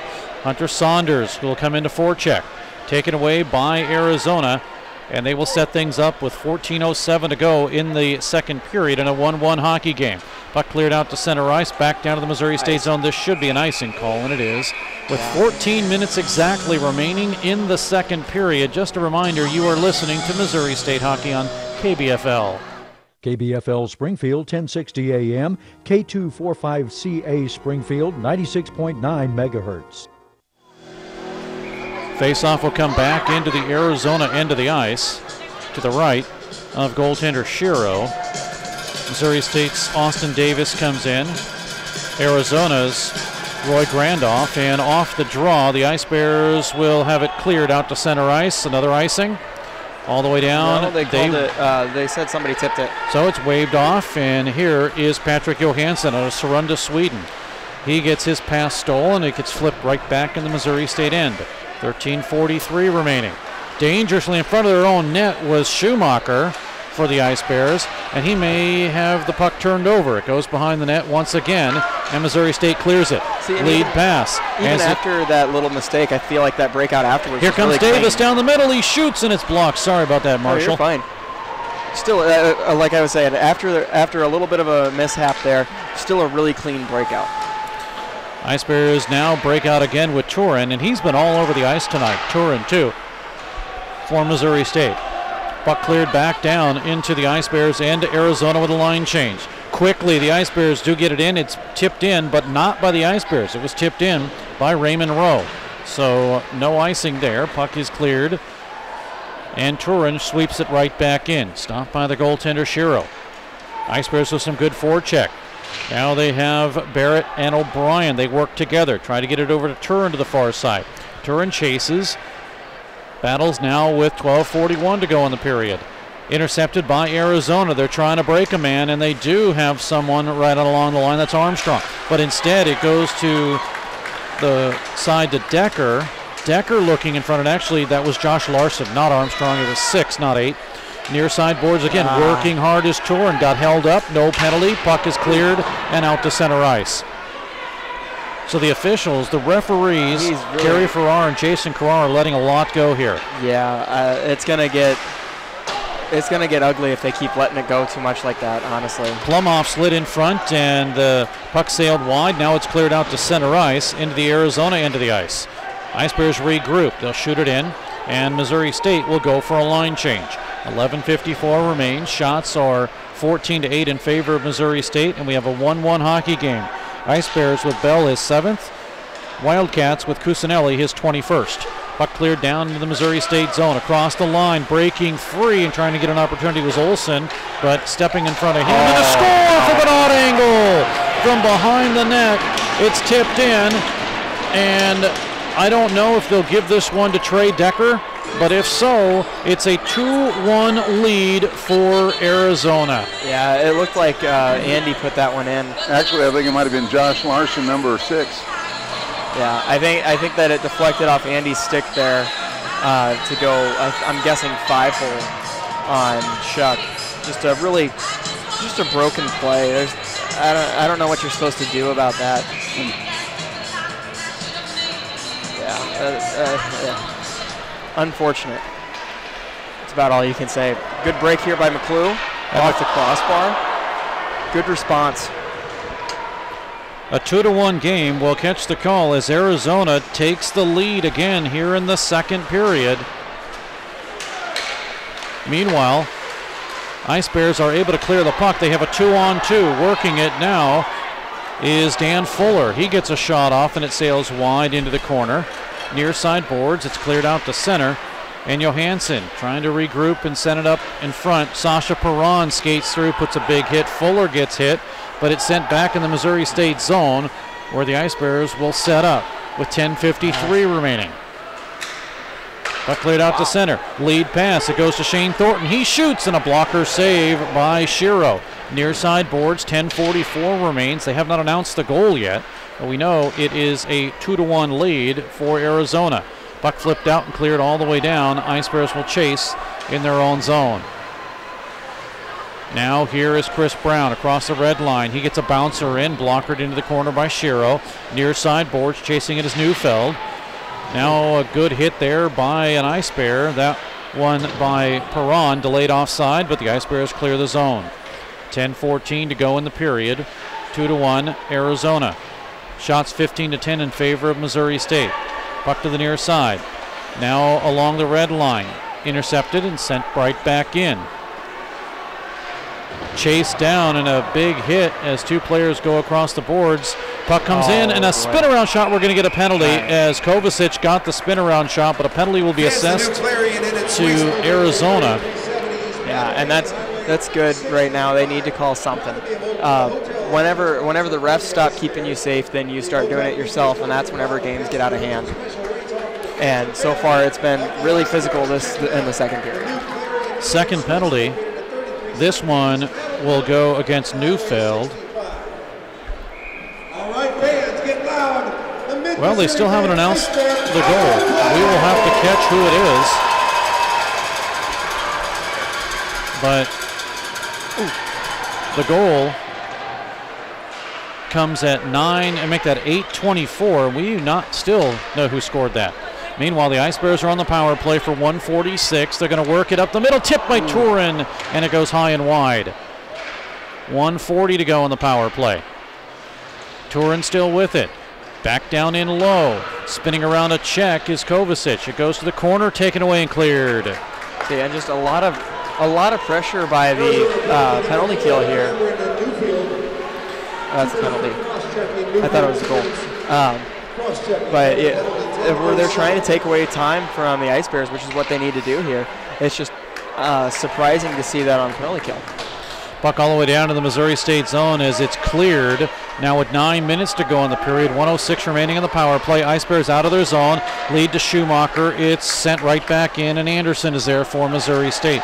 Racing is Griffith, but the Ice Bears, Anderson out of his own zone. Here comes Anderson, right to left. He shoots, and it's gobbled up by Sherrill. He'll hold on. 50 seconds remaining.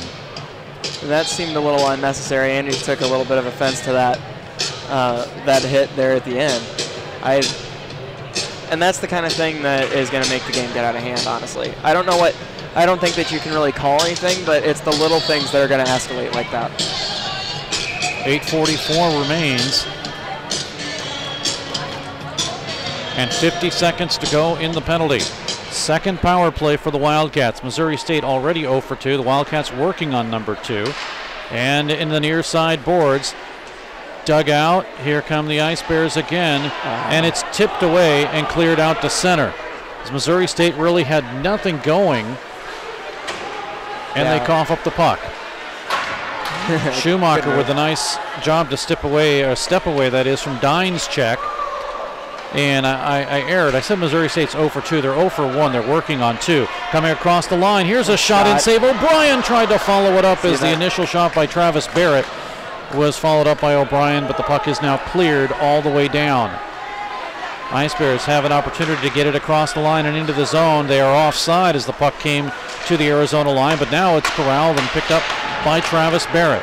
He'll send it down in low, comes to the point just to Johansson. He gives it up the middle, chopped away, and we're going to get a slashing penalty. And it's an interference they're going to call, but I'll tell you what, we almost got another one against O'Brien. He had a two-hand slash because he was not happy with that penalty, and the officials did not call that.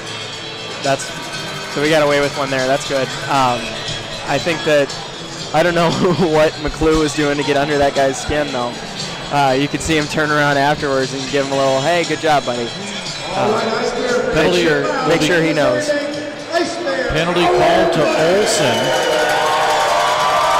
So another power play, and this has got to really hurt for the penalty killers for Arizona. A consecutive power play, but off the draw, Bell can't stick it through, and it's taken away and immediately cleared all the way down. And this would be the time to capitalize. They've already got tired penalty killers, and it's the momentum's in our favor right now, I think. For 2 penalties. Turin across the line, broken up from him and cleared, and Anderson is not able to hold it in. Sent all the way down now. where Turin will regroup with 1:29 to go on the power play. Alex Turin, nice move to get around Dine's check. Comes across the line to Bell left side. Bell across, working around Westland's check. Bell still with it, sending things to the right side to open it up to Chris Brown. To Bell on the right side. Now Bell has it poked away. He chases it, and it's cleared. I think we're trying to do a little bit too much right now in the power play. We really just need to settle down, find the open guy, and make sure we can get him the puck. Missouri State in Chiefs jerseys, if you're just joining us on Web Sports Radio's live TV. It is Slapshot Tribute Night tonight. Here across the line is Anderson. He shoots from an odd angle. It goes to the far side. Nobody there but Griffith. He takes it away and clears. 44 seconds left. And it just takes one to tie this hockey game. Missouri State trails 2-1. And again, we still do not know who scored that goal. Here's Barrett with a drive in, and it's held on to by Shiro. And it'd be better to get that shot a little bit lower, but we didn't really have anybody crashing the net on that one anyway. You know, that's the two things we got to get, because in the first period, Shiro was letting up a lot of rebounds. That's something that if we're crashing the net, we can bury that and get tie the game back up. I'm still putting my money on Josh Larson on that goal, by the way. I really think it was Josh Larson for Arizona. Okay. Well, we'll probably have to find out at second period intermission because, again, they have not announced it. Near side boards, still a battle for it, and it's cleared out to center ice. This will be a hand pass if the Ice Bears touch it up, and Johansson does. Yeah, and Zobes didn't think about it. Johansson was trying to body out the Arizona player there so that Zobes could come touch it and not get the hand pass, but... I, for one, am just loving the all 70s music on the PA tonight. I'm like, you know what? I like it. Geeves, you're part of this new era. No offense to the music that you guys like to listen to, but this is so much better music. I mean... Oh, yeah, he wouldn't take offense to that. Whatever that yelling and screaming and all that music, no, sorry. You're saying there wasn't any bad music in the 70s? Yeah, there was one or two. One or two. Here come the Ice Bears. Backhander in front, save as it came off of Saunders' opportunity, and it's cleared out to center. Here racing for the puck is Olsen. It's a 2-on-1. Olsen and drive in and a blocker save as Decker got the opportunity, and the rebound in front. Where'd it go? And it's right on the side of the net, and pouncing on it is Plumhoff, and it's still loose, and we have a headlock. That's a really good play by Johansson there. It doesn't matter where the puck is at that point. You take the man. If he doesn't have any way to put the puck in the net, it ain't going in. And even if he gets a penalty out of that, that's a good play. So the Ice Bears break up a 2-on-1 with a good stop. And on the follow-up, here's the thing, though. Griffin left the puck. Schuck left the puck. He didn't know where it was. It was wide open on the corner. That's where your defensemen and or your players have to tell. They have to talk to the goaltender and say, it's over here, it's over here. Yeah, you're going to kind of give it up to the other player, but your goaltender needs to know where the puck is. Yeah. Off the draw with 5:22 remaining. Comes right off the side of the net, and it's saved. Rebound in front. The Ice Bears fight for it, and they finally get it out of harm's way. Chris Brown with it. Power play is over. We're 5-on-5. Sent down in low. Brown is there. Neufeld for Arizona. Battle for it behind the net. And as Saunders tries to kick it ahead, he pushes it over, and now Missouri State with possession. Trying to set things up again. Looking in front is Austin Davis. Doesn't get to him, but it gets to Saunders. Now to Davis. He's checked off the play. Saunders picks it up again. Goes to Anderson. Gets around a sliding defenseman. He's tripped, but we're going to get a penalty. And Missouri State will go on power play number 4. Yeah, I'd be a little bit upset if I was the Arizona player there. He was laying there, and it looked like he just stepped on his stick. But, you know, he was laying there for long enough trying to block that shot that you should be able to just skate around him, honestly. So, again, it's another question of consistency on the ref's part for me. Decker will go for the tripping call, and Missouri State will go on another power play. And again, you kind of look at this, and you don't want to say coulda, woulda, shoulda, but how many of these opportunities are Missouri State going to get before they have to start capitalizing? I think that you have to start capitalizing now. If not, then you're going to give away the momentum. So here comes Missouri State. They trail 2-1. Across the line is Bell, once again fighting for it. Gets it over to Kovacic, too far for him. Followed up to the corner at the half boards. Kovacic is there to give it to Chris Brown. Now Brown over to Anderson. Anderson down in low to Bell, right side. Fans yelling, let's go Bears. Left side pass to Brown. Now dropped in low to Turin. Back to Brown. He shoots. It's blocked in front. Turin to chase. Goes to the corner. 1:18 remaining in the power play. High slot to Anderson. He shoots. Oh, up high, and it hits someone in the throat. Yeah. That looks like Dine, and Dine gets back into the play. Here's Bell. He shoots, and we're going to get a penalty against Missouri State. No. Okay. I saw Turin get pushed in, but I didn't know if he actually did that. So a delayed call. Ice Bears get the goaltender out. They'll have a 2-man advantage. They work with it. Turin shoots it wide. Bell will chase. A delayed call against Arizona. Here's Bell. He shoots, and he just missed it wide. Ice Bears still with possession. 48 seconds left in one penalty. Ice Bears work it again. Anderson. Now they move it down in low. Should they have touched it up? Play comes out to center ice. And all the way down, but it'll be taken by Chris Brown. A delayed call. The Ice Bears have the goaltender out. Missouri State gets it across the line again. Here's Anderson. Now it's touched up. 28 seconds. So the Ice Bears lost 20 seconds on that. Should they have given up the puck? See, a lot of people will tell you that they should. I don't think so, especially in...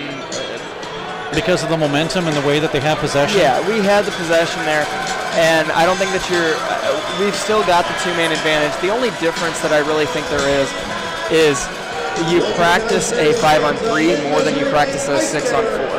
So, in that, maybe, but...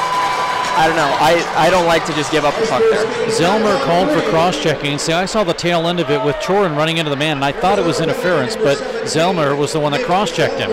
So a 2-man advantage for 21 seconds, and the Ice Bears have a chance to tie the game up. Here is Schumacher. He waits, cross-ice, gets it to Johansson. He's going to crisscross. Now to Schumacher. He shoots, save, rebound, loose, and it's cleared. By the same token, the thing that they missed out on by not giving them the puck was the puck came out of the zone, and we actually lost a good 5 seconds or 10 seconds of power play time. Schumacher across the line to set it up. Now it's a 1-man advantage. 2:34 remaining. This is power play number 5, and a blast in is held on to by Shiro. 1:19 remaining in the power play. 2:30 to go in the period. And right now the momentum is with Missouri State because they've had consecutive power play time. But you still have to score. See, that's the thing, is that every one of these power plays where you don't score, you're giving Arizona more and more momentum. And that's going to come back and bite us as soon as they get off if we don't bury one here. Here is Schumacher, right side, comes to the middle. Now as the Ice Bears circle, a blast in is blocked as it came off the stick of O'Brien.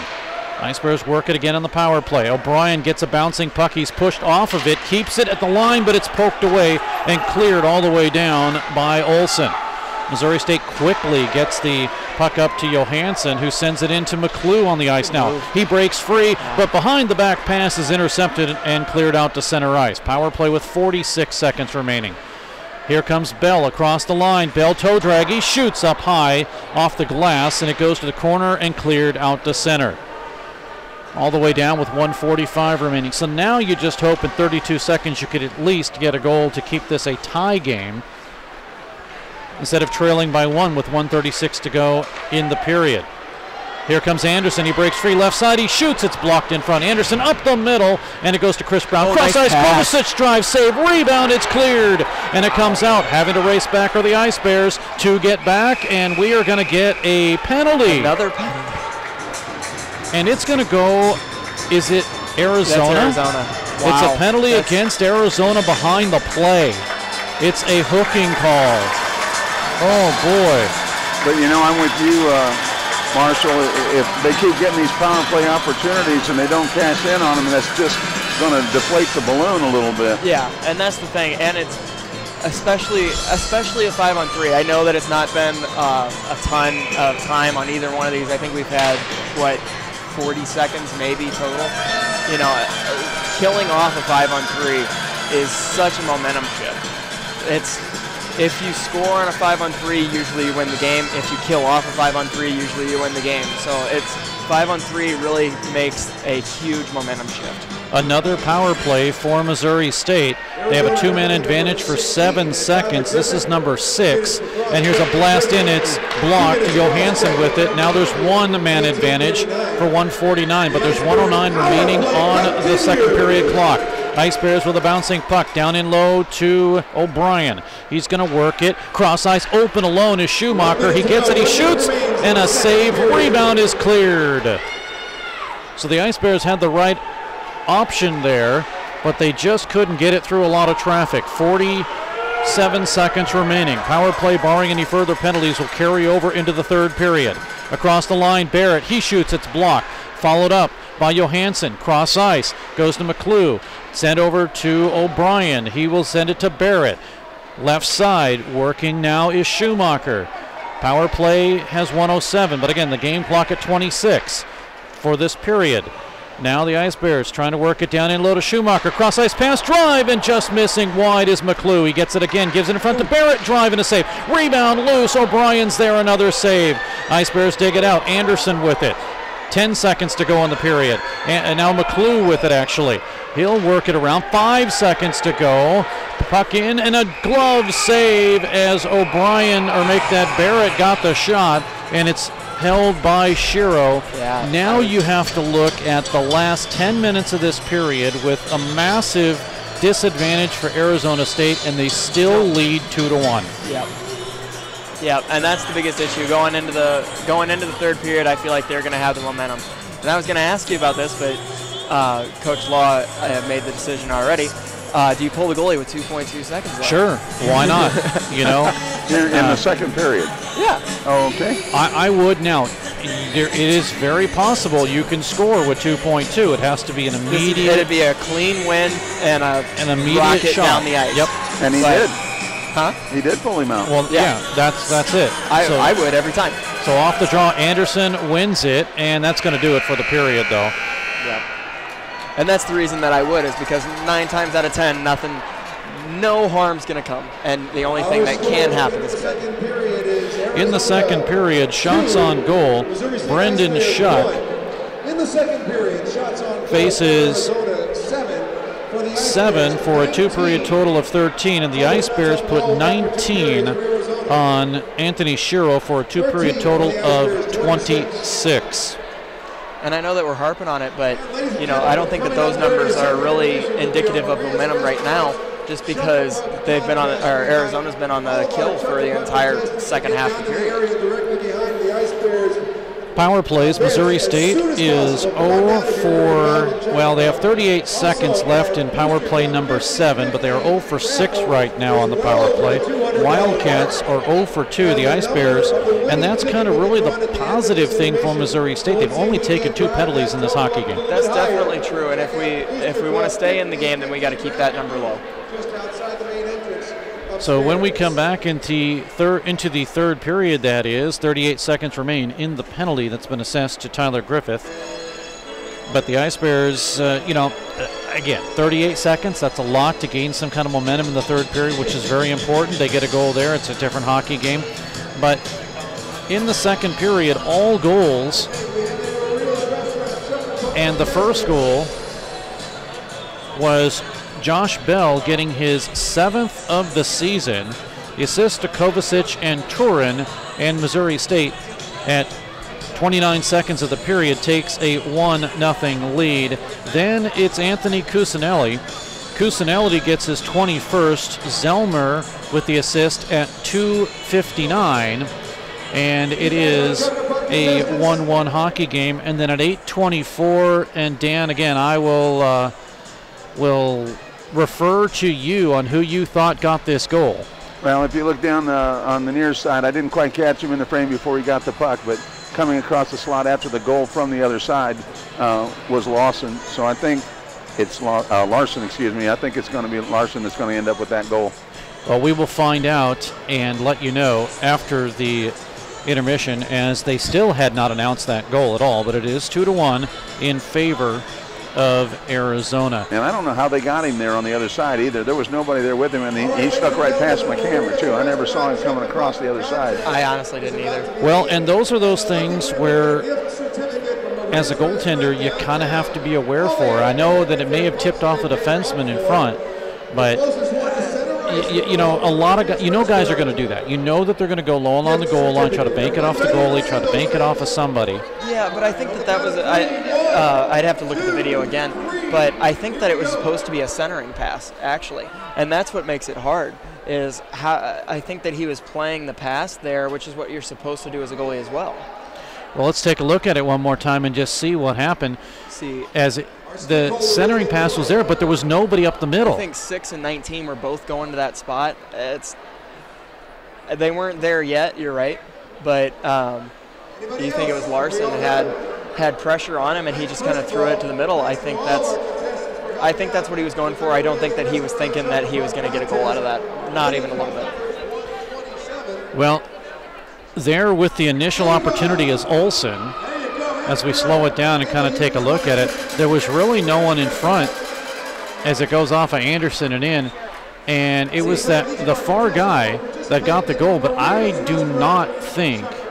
Now that I look at it in slow motion, I don't think it was Larson either. No, yeah, I don't even think he was near the puck. Now that I got a better look at it.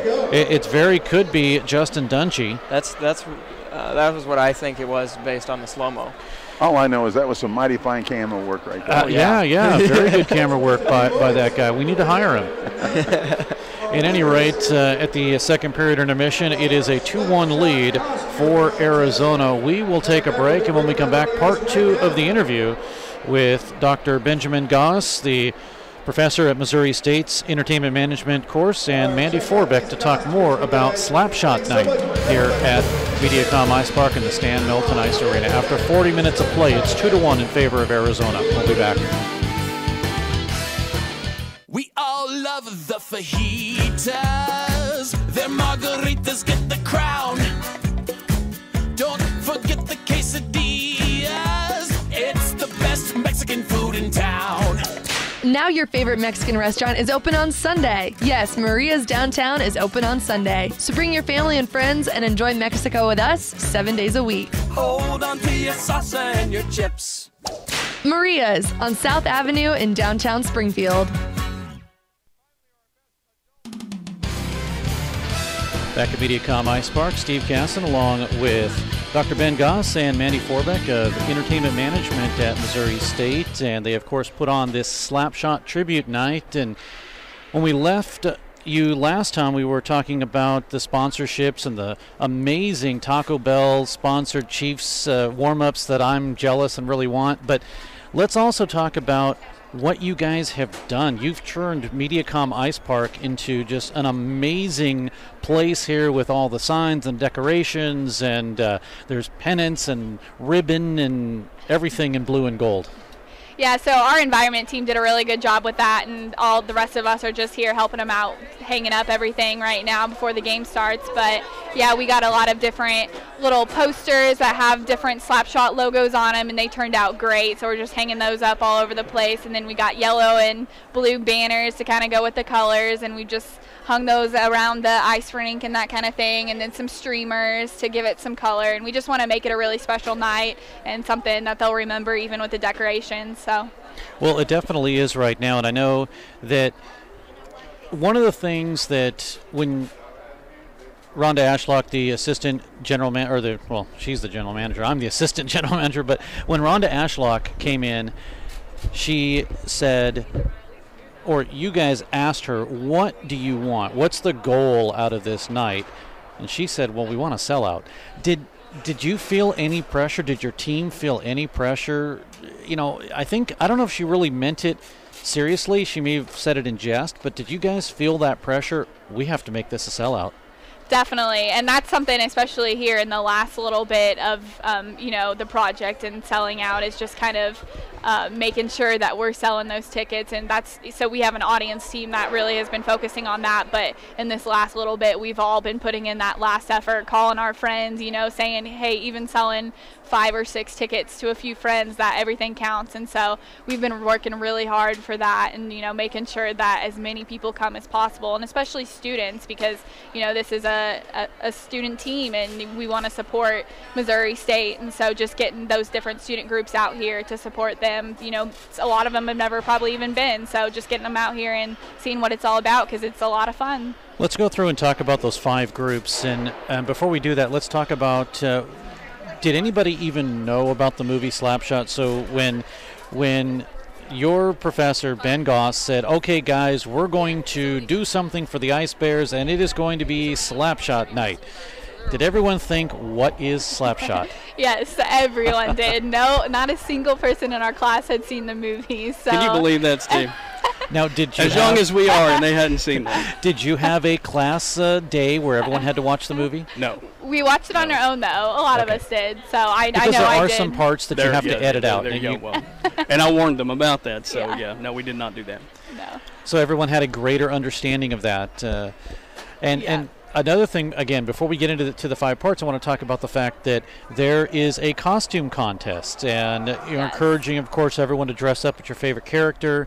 I'm right now Jim Carr, the broadcaster, and I tried to do my best with the comb over, but it's not working. So I think close enough. It's close enough. It's costume effect, so it's not supposed to be completely accurate, Exactly. and we would not want it that way for you either. No, for your sake. But when everybody finally understood what the movie was, did you guys obviously get a better idea of how you're going to have to go about this? And that's where I want to get into the 5 groups, is what were the first steps that you guys had to take to initially get this going?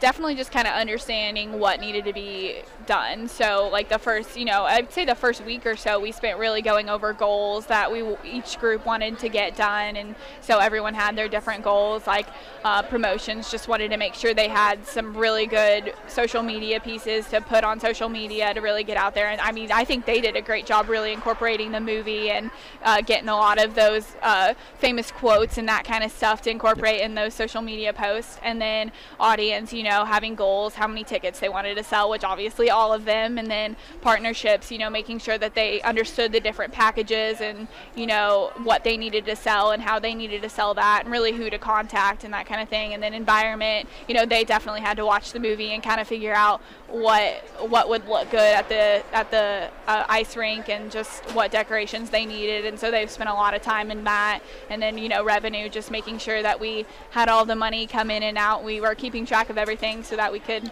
get the most from this event. What was, as we're talking with Mandy Forbeck, the class president, and Dr. Ben Goss of Entertainment Management at Missouri State, putting on this event for us here at MediaCom Ice Park, what was the most difficult of those departments? And what I mean by that is to accomplish whatever it is you needed to accomplish. What was the most difficult? Of all the groups, I think I'd say partnerships probably had the most difficulty. That's a really hard thing to do, is to get out there and sell all the packages that we wanted to sell to really get the sponsors that we needed for this event. But they did a great job. They all sold, several things, and we had one girl that she sold like 3 of them, and so they just did an awesome job. They got out there, they talked to who they knew and the companies that they knew, and really got some help there, and so they were able to sell several, but that definitely took the most time and was the most rewarding for sure in the long run. Well, we've already talked about one. Taco Bell gave you guys some fleeces, and who are the other ones that have helped out?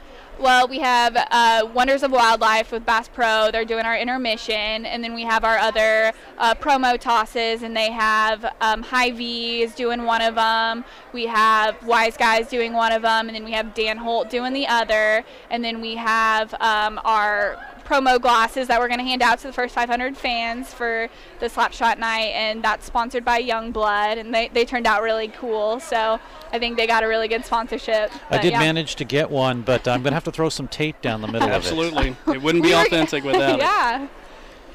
But obviously once you got those sponsors, that kind of helped out a little bit to have those, because without the sponsorships, everybody knows you have to have money to do something, and finally you get that.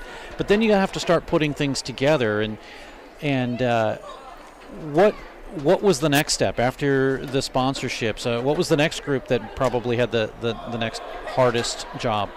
I would say, I think promotions had a pretty hard job, but they did such a good job handling it that we never really saw any problems with that, so that was awesome. But, they had to make sure that those posts were going out several times a week, and they were getting posted, and they looked really good, and that, people were seeing them. And so they had a pretty difficult job, and that was one that definitely took all semester long that they really had to work on. And so they had a really long-standing job, but they did great at it. And then audience, of course, had a pretty hard job as well, making sure they're selling tickets to those groups.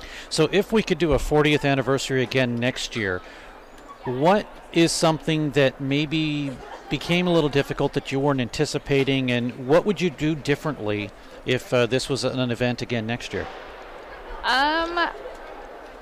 I think just getting maybe more of a head start on the partnerships, selling those sponsorships so we could get a few more of those sold. I would have loved to have a couple more of those sponsorships, and so just making sure that we worked hard to get a few more of those sold. And then there was a few things, that kind of miscommunication, so just making sure everything was pinned down perfectly. But one of my favorite things about this class is that if something started to slack off somewhere, we were so quick to pick it back up and really communicated well within the different groups. If something couldn't get done by one group, that they could easily ask someone else from a different group to help out. And so I was out of town one weekend when our fleeces came in, and so I had a different group go and pick those up for me and that kind of thing. So everyone was so helpful with each other, which turned out awesome and really helped a lot. Mandy Forbeck, class president, Dr. Ben Goss joining us on KBFL and on Web Sports Radio from Entertainment Management at Missouri State, talking about the Slapshot Tribute Night tonight that their team has put on. We didn't at the Ice Bears did absolutely nothing for this. It's all you. It's all on you. So in a sense, it's a make or break, but I know it's going to be a good thing. What's the one thing, Mandy, that maybe you're going to take out of this whole experience when you get into the real world? I would say the biggest thing is definitely paying attention to those details. I've always been very organized and that kind of thing, but I've never realized how important it is to really have everything so organized and making sure that everything's going smoothly. And that's even something like as I've started interviewing for jobs, they love to hear that I really feel like I got that detail-oriented vision from doing this project, and that I really can pay attention to those details now. And so that's something that employers are looking for, and that's a really important skill in our business, is to be able to keep track of everything and make sure it goes smoothly. So I'm glad I got that skill. Now, no pressure whatsoever, because Dr. Goss is right here. But oh boy, is this the best class you've ever had at Missouri State? It is. It honestly is, 100%. And I think it's mainly just because of that real-world experience and actually getting to do something, get our hands dirty and actually do something. I'm tired of my lectures. I'm tired of just sitting in class and taking notes, and I didn't have to do that basically a single time in this class. I got to just plan things and, make stuff happen and then see this awesome event unfold, and so it's been a great time. You don't give them notes or anything to take down? It's all... Well, there is a process, though, believe it or not, Steve. We do have some lectures, but I kind of flipped the script a little bit this time. We call it flipping the classroom as higher educators, and I did some video lectures for them to watch at their leisure and to get the notes and the learning that way, kind of by remote, I guess, if you will. And we used class time to meet face-to-face, because these young men and women today are very busy, have a lot of live things going on at one time, and as Mandy described to you. So they could take in the lecture material at their own pace with a few deadlines intermittently sprinkled in with some tests. And I think that worked very well. I think I'm going to probably stick with that, because I think that's probably the better model. And this way they don't have to schedule too much time, or at least there's not as much time as other classes have like this, to meet outside of class. They can go ahead and take care of a lot of things in the classroom, and I can be there to oversee that and bounce things off of and around while they're doing that. So that worked well. I'm glad to hear that Mandy thought it went very well. I think the rest of them probably agree with that. It certainly freed me up because I knew that they were able to get the lecture stuff and do some theoretical learning and fill that part in, and then we could also keep some direct tabs on the experiential learning that was going on as well. Well, it's been a fun night, and I know that, again, Mandy, you're going to wake up tomorrow morning and say, well, I think two things, and correct me if I'm wrong. You're going to wake up and say, well, I'm glad it's over, but I really miss it. Yep.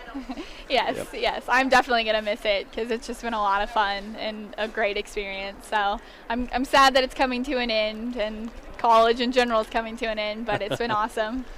Well, it's definitely been a lot of fun, and thanks to your class, Dr. Ben Goss, for doing it, and Mandy, thanks for kind of taking the lead. And one last question to you is, how did you become the lead person on this project? He just asked at the beginning if anyone, wanted to be the class president. We filled out a little survey thing, and I said I would either be, in charge of one of the groups or that I would be the class president. I said I had no idea what the class president did or anything, but that I would be more than happy to. And so the next class period, he pulled me aside and asked if I wanted to do it, and I said sure. So. Well, the good thing is if you take the lead role, you don't get fired in this one. You could, but there was no way in the world I would fire. I've come close to firing some before, but not her. I wish I could clone her. In fact, I wish I could clone all 13 of those young men and women because they have done a great job. Steve, we appreciate the fact that you guys as the Ice Bears saw fit to ask us to be involved. You certainly didn't have to. Just because it was our idea to say, hey, can we? Didn't mean you had to say yes. So we're glad that you did, though. It's always been a great partnership. You guys have always lent us a hand. I've always been a big fan. I think that the momentum around this club is just getting bigger and better every year. I'm not by any means a hockey aficionado, but I can see the quality of play steadily upticking year by year. The 3 years that I was gone, I noticed a considerable surge in the quality. And this is just one of the most fun, wholesome, entertaining experiences that you can have in Springfield, particularly on a budget like this. And I want to encourage people, this is not a varsity sport. A lot of people don't understand that. This is not a varsity sport. This is a club sport, which means they operate as a student organization on the Missouri State campus. And I'm quite sure that if any of our listeners are so mind, the Ice Bears would appreciate some financial support. We've gotten some, of course, with sponsorships and things, and that's really nice. But in order to do and become more, you have to have more resources to do and become more. And I would certainly say this is fertile ground for those of you who are looking to make an impact on the college community here in Springfield and Missouri State in particular, to consider supporting the Ice Bears because they deserve it. They take your money and they are doing some fantastic things with it. It is helping not only the young men who put on the pads and play, but it's also helping the students like ours get some experience under their belt, and it makes them better college graduates and therefore better citizens. So we appreciate everything that you guys have done for us. We hope we've done it justice for you, and we appreciate all the support that we've had here tonight. Well, Ben, I appreciate that, and we're out of time. Third period starting in just a moment. Let's do it. Let's go. Let's get this win. All right. Mandy, thank you for joining us, too. Mandy Forbeck. Thank you so much. And Dr. Ben Goss of the Missouri State Entertainment Management. And we'll take a break. We'll be back. More hockey coming up in a moment. I think that went very well. I think that went very well, too. We all love the fajitas. Their margaritas get the crown. Don't forget the quesadillas. It's the best Mexican food in town. Now your favorite Mexican restaurant is open on Sunday. Yes, Maria's Downtown is open on Sunday. So bring your family and friends and enjoy Mexico with us 7 days a week. Hold on to your salsa and your chips. Maria's on South Avenue in downtown Springfield. Let's head for the third period. Here's Steve Casson. Fresh 20 minutes on the clock. We are ready for period number 3 between Missouri State and Arizona. And the Ice Bears will skate from the left to the right. Arizona from the right to left. 37 seconds now as the clock ticks, and the Ice Bears still have a power play. And if they score one here, it's going to be a different hockey game. But right now, the Ice Bears had over 7 minutes of power play time, and they couldn't score. Coming across the line is Travis Barrett. He drops down in low, gets it to the near side boards. Missouri State working with O'Brien, gets it to the high slot. Now in front, tip just missing wide is Barrett, and the puck is cleared, but it hits the net. Face-off will stay in the zone. Yep, and it should be no change. And that's exactly what's going to happen. So Missouri State, with 13 seconds left in the power play, will have an opportunity here, and that's always a positive. Yeah, keeping that in the zone really gives them another last-ditch effort on this power play. McClue and Grandoff, and McClue wins it. Ice Bears get control, and it comes to the point, but cleared by Grandoff all the way down. Power play has 4. That'll do it for the man advantage. Still 2-1 in favor of Missouri State, and you say woulda, coulda, shoulda. The Ice Bears had the opportunity, but you think if they'll control things here, they may still be able to regain the momentum. I mean, it is still a 1-goal game. It's anybody's game right now. So if either team, the next goal is really going to be huge. Ice Bears were offside. They do shoot it in, but it's broken up and taken away by Stallhuth. He'll have it to the far side, get it across the line. Now working it to Cusinelli. Had 2 goals early in yesterday's game and just couldn't get the handle on the hat trick. Now comes up the middle, swept away by Missouri State, spun around off the stick of Westland and cleared to the near side boards. Out to Missouri State. Well, they briefly had it, and it's broken up. Good play by Johansson to stop Stallhuth's opportunity, and the puck is cleared down into the Arizona end with 18:31 remaining in the period. Don't forget, we'll have the Ice Bears Coaches Show coming up tonight at 10:30 on Jock 98.7 FM, our sister station. Near side boards. Now to the far side. It is Saunders, gets it up the middle. Here is Brown, shoots, and he just missed. As he had to hurry up and get the shot, the puck is cleared out to center ice. Sent right back in. Line change for Missouri State. Arizona will do that too.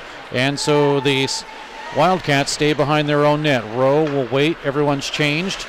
Now Saunders is going to race. Goes behind the net.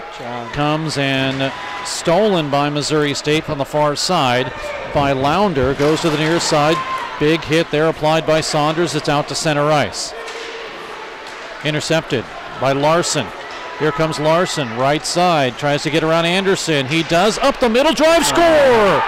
They came right up the middle, and I think Raymond Rowe gets this one, and it's 3-1 in favor of Arizona.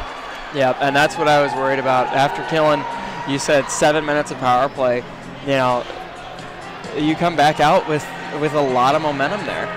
And just a quick goal off at the start of the period is it's going to be hard to climb back into this one, I think. As the Ice Bears just couldn't do it. No, it's not Rowe. It's 25. That is Trey Decker. We'll catch the call, but I believe that's who gets the follow-up shot if they announce it. Arizona goal is scored by number 11, Roy Grandoff, and assisted by number 6, Josh Larson. For the Wildcats, Grandoff from Larson. Time of the goal, 2:24 in the third period. Well, I am not entirely sure. We're going to get a penalty. It's a delayed call against Missouri State. Oh, boy. And now issues continue. That might be another one. I really hope not, but wouldn't surprise me. Puck comes across the line. Ice Bears need to touch the puck up. It'll be Grandoff there. Still has it. Delayed call against Missouri State. The goaltender is out. And things now moving from bad to worse for the Ice Bears. They trail 3-1. But they are going back as Arizona in their own zone. Now the bad thing is that Missouri State cannot gain possession of the puck and try to score with the empty net, but it is a tripping call, and it will go against O'Brien. Yeah, and I think I'm curious as to what Marzola's talking to him about. I'm guessing they're trying to decide if that collision with the goalie as he was trying to get off the ice is really warranting a penalty or not. And I don't think they're going to call that. Let's go back to that goal and see just exactly who it is. And yeah, I don't know. It's definitely a 20. It's 25. and that is Decker. Yeah. So we'll give it to Decker, and I guess from Larson. Puck comes up the middle. Here's a save, rebound, and it's loose.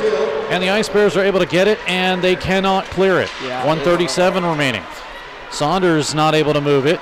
Taken on the opportunity now by Zellmer. Cross-ice pass broken up, and can it be cleared? No, Thornton can't, but now they do, and Thornton's going to race all the way down. Goaltender comes out, Shiro. Thornton waiting to try to make Shiro make a move, and he does, and the Ice Bears get tired penalty killers off the ice. Thornton steals the puck, but unfortunately he runs into the stick of Plumoff, and they're both still battling at center ice. Taken away by Arizona. Griffith with it. Griffith across the line. Now as he gets it, a shot comes in, and a follow-up save as the follow-up by Larson is held out of the net by Schuck. We come the other way for Arizona as they move right back in the zone by Grandoff. Grandoff drops it down in low. 15-11 to go in the period. We're really struggling to get the puck out of the zone right now, and it's going to be rough if we keep letting this. The momentum is still in favor of Arizona. It's a hard thing to regain now. 14:51 remaining, 18 seconds left in the power play. Puck is gloved down, and here come the Ice Bears, maybe shorthanded with 12 seconds to go. Kovacic down the middle, and a hip check takes him out of the play. That was a good hip check. Olsen with it. Sends it up. We're going to get another penalty against Missouri State. That's really weak. They're going to call a slash on Covey, but that's really weak. Well, it seems like it's kind of going back the other direction. We had a string of Arizona penalties back in the second period. Now they're kind of making up for it. Yeah, but I want to say never ref the score. Well, let's take a look at it. Here's the first scenario where Kovacic gets taken out with a hip check. And they're going to call a slashing there. Yeah, it's just such a nothing slash there. It didn't change the play at all. That's why I don't think you can call it. It didn't hurt. I think he might have gotten his stick. You know, I feel like they're trying to regain control of the game, and if they had started calling this consistently earlier, then that's a different call. I mean, it makes more sense, but they've let so much go this game that's just it's so weak in comparison. Meanwhile, play is in the Missouri State zone. 1:35 remaining in the power play. It is worked now to the left side. Arizona with Griffith. Shot sails wide, and a 3-1 lead as Missouri State trails this hockey game. They have led 1-0, and that's been it. As the shot sails wide from Olsen, it's cleared out. Ice Bears get at least one penalty killer off the ice. 1:07 to go in the penalty to Kovacic, leading scorer for Missouri State. Across the right side in front, Cusinelli with a shot. It's blocked by Anderson and cleared, and Anderson's got to go to the bench. Yeah, that one hurt. Anderson skates immediately to the bench. The trainer, Scott Stegman, looks at him, and here it comes across the line. Same slap shot, snapping opportunity for Chorin as he did not get called for that one. That's what I'm talking about. The consistency is just not, and that's the thing that aggravates people about reffing is whenever it's not consistent. It's fine to call the stuff if you're going to call it all the time, but whenever it's not consistent, people don't know how to play. 12:50 remains, 23 seconds left in the power play behind the net. It is broken up and sent to the side by Missouri State. Still held in by Larson. Gets to the left side, a drive-in save, rebound loose as that drive from Zellner and up the middle. It's held on to now. I didn't have a chance to talk about it, but I want to talk about how quickly Anderson got off the ice after taking that shot. Like, everybody, we know he's hurt, but he hustled off the ice with 1 foot. I mean, he got hit in the foot, and he was taking power strides off the ice with 1 foot. trying to make sure that we aren't down 5 on 3. Yeah, and Sean Osmond of Arizona is sitting up here with us tonight because he took one off the side of the foot in last night's game. So, yeah, he knows what it feels like, too. Yeah. It's not a good time. 7 seconds to go, right up the middle, and a fan attempt that was missed by the Ice Bears, and they finally clear it out to center ice. Power play has expired. It's 3-1. Now, Missouri State had a 5-3 deficit and 3 goals in 54 seconds. Wasn't an issue for Missouri State yesterday. We'll see what happens today. 12-12 to go in the period. Here come the Ice Bears and Kovacic. Lead pass comes across the line to Bell. Trying to reach for it. Has his stick kicked out of his hand. Shot in and a save as McClue got that one. Bell doesn't have a stick. Kicks the puck over to his stick. Now as he picks it up, it is cleared to the point and out to center ice. And here is Jake Allen on the ice. Allen with it behind the net, looking for some opportunity. Comes up the middle and a save, and we get a whistle and a stoppage in play. The net's been dislodged. Okay. And yes, no, that's not the goalie, Jake Allen. That is the player. I was thinking the same thing. I had to look at it. I was like, isn't he a goalie? No. Yeah, and he's not playing for St. Louis, yeah, that's for sure. On a slightly different level here. Although I do have Jake Allen's goalie pads.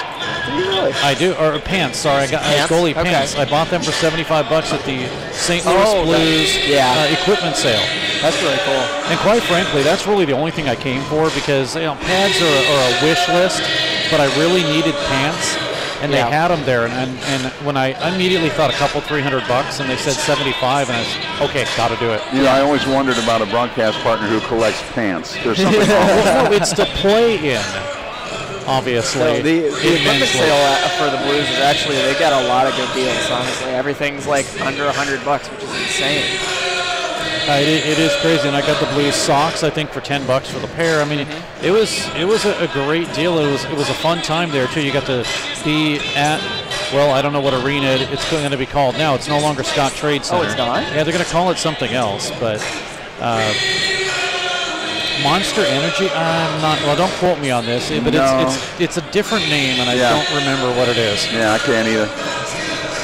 Meanwhile, they just need to call it the Kiel Center and be done with it. Yeah, love the Kiel Center. Kiel, off the draw. Savis. Yeah, Savis Center. There you go. One of those two. Here comes McClue, left side. McClue drops it back. A shot in, blocker save, as the shot by Bell was saved by Shiro. Comes to the point. Good hit by McClue, and the puck in front of the Missouri State bench. Yes, it is the Missouri State Ice Bears. If you've tuned in late, Missouri State with Chiefs jerseys, as it is Slapshot Tribute Night here tonight. Puck is cleared to the corner. Now worked away and sent back into the Arizona zone with 11:09 remaining in the third period. 3-1 Wildcats. Here they come across the line. Cusinelli looking for some help, drops it off, save, and a rebound. And Chris Brown gets hit at the left circle with no penalty called. Play continues. And Missouri State, as Arizona makes a possession change, or a personnel change, the Ice Bears get it into the zone. Drop down in low. It's gloved by Thornton, but intercepted by Stallhuth. He gets it across the line into the zone. Now to Griffin. Griffin will spin around. The Ice Bears still can't get possession. It comes up the middle. Actually, it comes behind the net, looking up the middle. And trying to get an opportunity was Decker. We come the other way, and it's cleared out to center ice. Having a rough time clearing the zone right now. We haven't gotten a whole lot of pressure. I know the shots are still in our favor, but we need to get some more pressure. Tipped in. Now the Ice Bears have possession. They bring it across, but they forget the puck. We come the other way. Josh Larson, right to left across the line. Larson looking for help. Nothing doing. He'll drop it down in low. Gets it to Max Meyer on the ice now. It's sent behind the net to the far side. Ice Bears have it. Chorin has it go off his stick. Loose up the middle, and it's cleared back down, and this may be an icing call with 9:44 remaining in the third period. Icing will bring it back into the Missouri State end of the ice. Shots are 27-19 in favor of Missouri State. They trail on the scoreboard 3-1.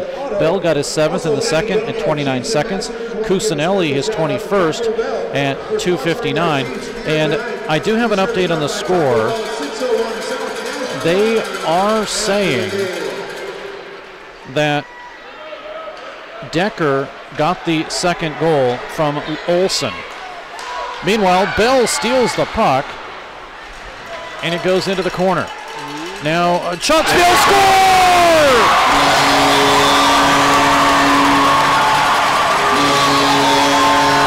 We've been saying, shoot the puck through traffic and good things happen.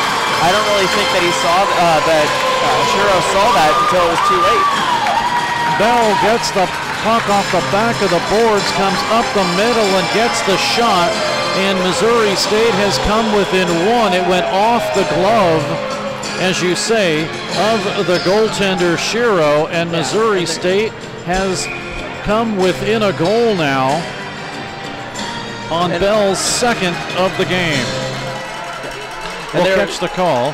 It looked like there were 3 guys in front of the net on that one. There's no way he saw it. Bears goal scored by number 16, Josh Bell.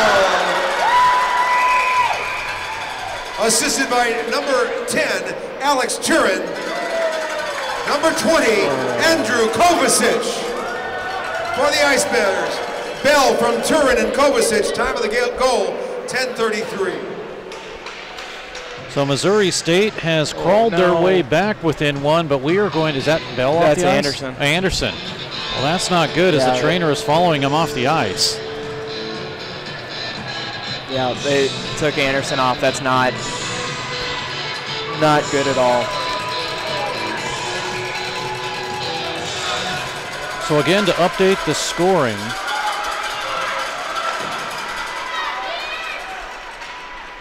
here with 9:04 remaining, they're saying Decker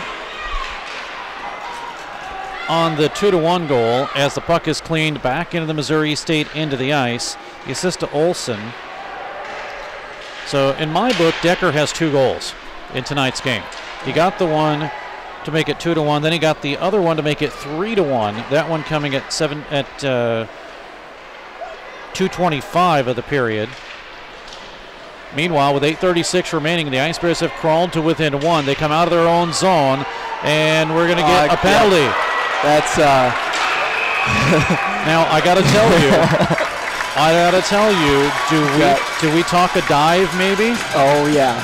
Because Chris Brown, they're going to call slash, but Chris Brown took a dive on that. That would have been a 10 in anybody's book. Yeah. We're sitting up. I think that we're sitting up next to a few Arizona parents, and it looked pretty embellished to me. You know, I hate it when we have to be honest. So the Ice Bears will be on the power play. That chance to tie this hockey game. Fans yelling, "Let's go Bears!" Missouri State with 1:50 remaining. Now they're without Brennan Anderson, so they're going to work this one without their best defenseman, and they shoot and miss wide. It's held in though by McClue. Gets it to Schumacher. He shoots, it's blocked, and it comes out to center ice. Schumacher and Johansson on defense. They have Turin along with O'Brien and Barrett. Nice Shot idea. misses wide. Barrett will chase. He's going to work it down around behind the net. Puck is taken away and cleared all the way down. Really, you're right. With Anderson missing that other unit with Anderson and Brown on it is going to be a little short-handed. So I'm curious to see who they replace Anderson with there. O'Brien down the middle. He gets double-teamed and tripped. No penalty. Play continues. Here comes Rowe. He'll have it. He's one-on-one, short-handed. Rowe shoots, and it's an easy stop. But the Ice Bears give it up. Rowe gets control of the puck, and he'll just waste some time off. 50 seconds to go. So Missouri State mishandles an opportunity to take the puck out of the zone, and now it's sent right back in. Shuck is directing traffic, and here with 40 seconds remaining comes Turin. Well, he's cut off at the pass by Dye. Oh boy. And Missouri State having trouble now. Can't get the puck out of their own zone. They finally do. And they get it across the line to Saunders. He'll have it, try to set things up. This is where Anderson really helps because he's very good at keeping the puck in the zone out of the defensive end of the ice. Now quickly, Missouri State across the line. Here comes Saunders. He goes around the check of Olsen. Goes behind now with 9 seconds to go on the power play. Ice Bears have it again. Turin gets it up to Brown. Brown steps free, shoots, he hit the post. Rebound in front, and there's nobody there to pick it up.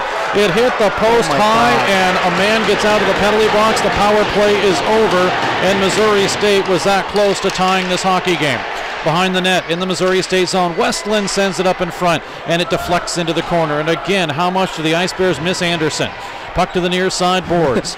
It is cleared out to center ice, and avoiding a check is Fuller with 6:04 to go in the period, and that hit as dead on as you can get and didn't go anywhere, and it dropped in the crease, and there was nobody to pick up the rebound. Sasha Perron gets upended at the blue line with 5:51 to go. And a 3-2 lead for Arizona. Here comes out of his own zone Barrett. Barrett gets a shot off, and it goes through the crease. Near side boards, and things are starting to pick up now. Johansson back in his own zone. Chasing him is Larson. It is chipped away and taken by Raymond Rowe. Works it to Olsen. Lead pass. This should be an icing call. No, it's going to be a penalty. No. It is going to be a penalty against Missouri State. That was so weak. Who's that? It's an interference call. They're calling a slash on, I don't know who that was. It's like Shuey. Shuey tapped his stick, and the guy dropped it. I mean, that's a brutal call. You can't. In a 3-2 game, right there. It's right at the center ice there. Well, he's picking up his stick. At the same time, Missouri State had a dive, and it was called. Yeah, I got to believe in karma sometimes. It's just, but we had it. Honestly, what I really think it is was we were talking about how valuable Anderson is and having him be missing. We had 6 people on the ice for a good 30 seconds on that power play, and nobody noticed. We had Beller come off the ice to try and even it back up, and Heiserot went anyway. Apparently Anderson's worth 2 because we wanted to put 2 guys out there in his spot. So we got away with one on that for sure. And so not a whole lot of room to really complain. Yeah, about I guess we can. I'll give you that one, Karma. Well, it's going to be a penalty. Well, I'm not sure exactly what else they're discussing right now. But they're taking their time in the officials' circle, or just outside it, actually. I don't timeout, maybe? I don't know. I feel like you should charge them with one since they're grouping up. If you have McClue come out of there right now, then they have to drop the puck pretty much. Now, the thing is, the trainer, Scott Segman, is not back on the bench, so Anderson is still being looked at. That is not good for Missouri State. You know, we've had so many injuries. If we can keep people healthy, then we can make a run, but we can't keep people healthy. I feel like the Blues are on playoff time. Injuries can definitely hurt, and it's going to be tough. But and now some discussions going on over at the bench. Both referees over there trying to talk to the coaches. Jeremy Law trying to get a word in edgewise. Yeah. Oh, yeah, I'm the camera guy. I'm supposed to zoom in on that one. See if we can read their lips. We probably don't want to. Not exactly sure what this discussion is. It's got to be about that slash, because that's an awful slash. But again, the only thing that I can say is that must be a makeup call. Must be a makeup call, and it wouldn't surprise me if it was for the 2 men. And how do you tell a coach that it was a makeup call? You don't. Very carefully. Never admit that. So now with 5:13 to go, Missouri State, we're going to get a timeout. Arizona will take a timeout. No, you can't tell a coach it's a makeup call. It's not a good enough reason, honestly. But especially on something that weak, and in a 3-2 game, you can't, that's going to change the course of the game. As you see Chad Berman drawing up a last play here. And that's the issue that I have with that one, is that it's such a weak. Why is Davis going in the box?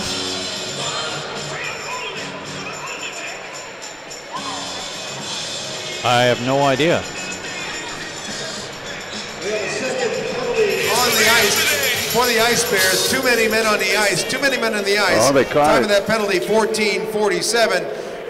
Penalty being served by number 71, Austin Davis. They're retroactively giving us a penalty? Well, they caught it, but... Well, you can't do that. No, you can't. So we're going to be 5-on-3. Wait a minute, was the arm... Wait a minute now, was the arm already up before the... No. No, okay, well, I don't understand it either then. No, and the linesman can blow that call. I mean, like, can blow the whistle during that and call that penalty. As far as I know. This is a big two-man shortage now. Yeah. Meanwhile, the Ice Bears do win the draw, and they clear it out. So with 5:10 remaining and a two-man advantage for Arizona, Missouri State trails by 1. Ice Bears do kick the puck into the zone. Schumacher, when a pass comes right up the middle, and Bell was just a little late getting there.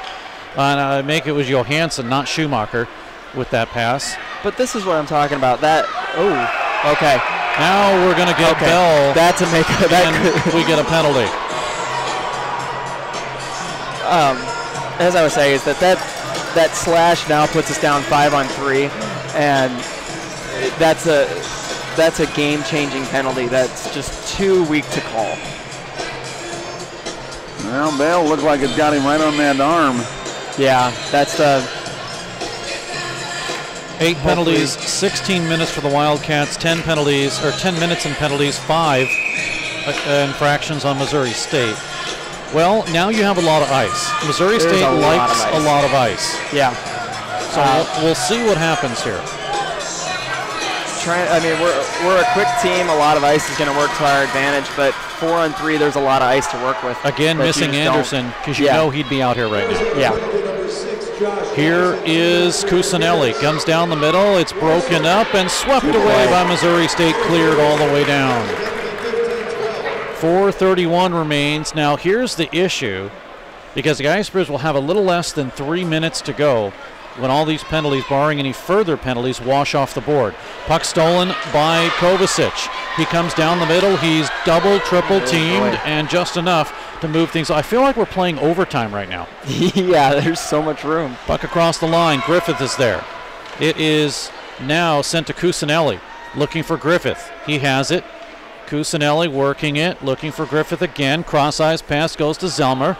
Sent down in low and cleared immediately by Missouri State, and they will switch up their tired penalty killers. Yeah. And I'll try not to beat a dead horse, but if you call that too many men whenever it happens, then the slash never happens either. So the 5-on-3 entirely just doesn't, it leaves a bad taste in my mouth. Now in 24 seconds, the Ice Bears will have a short power play. Here is Cusinelli. He shoots. It's blocked. Circles around. Cusinelli in the left point. Still with it. Now cross ice up the middle as it comes to Zelmer. He shoots. Save. And it's covered up. And now we've got Might get an extra here. Pushing and shoving. See, that's got to be third man in.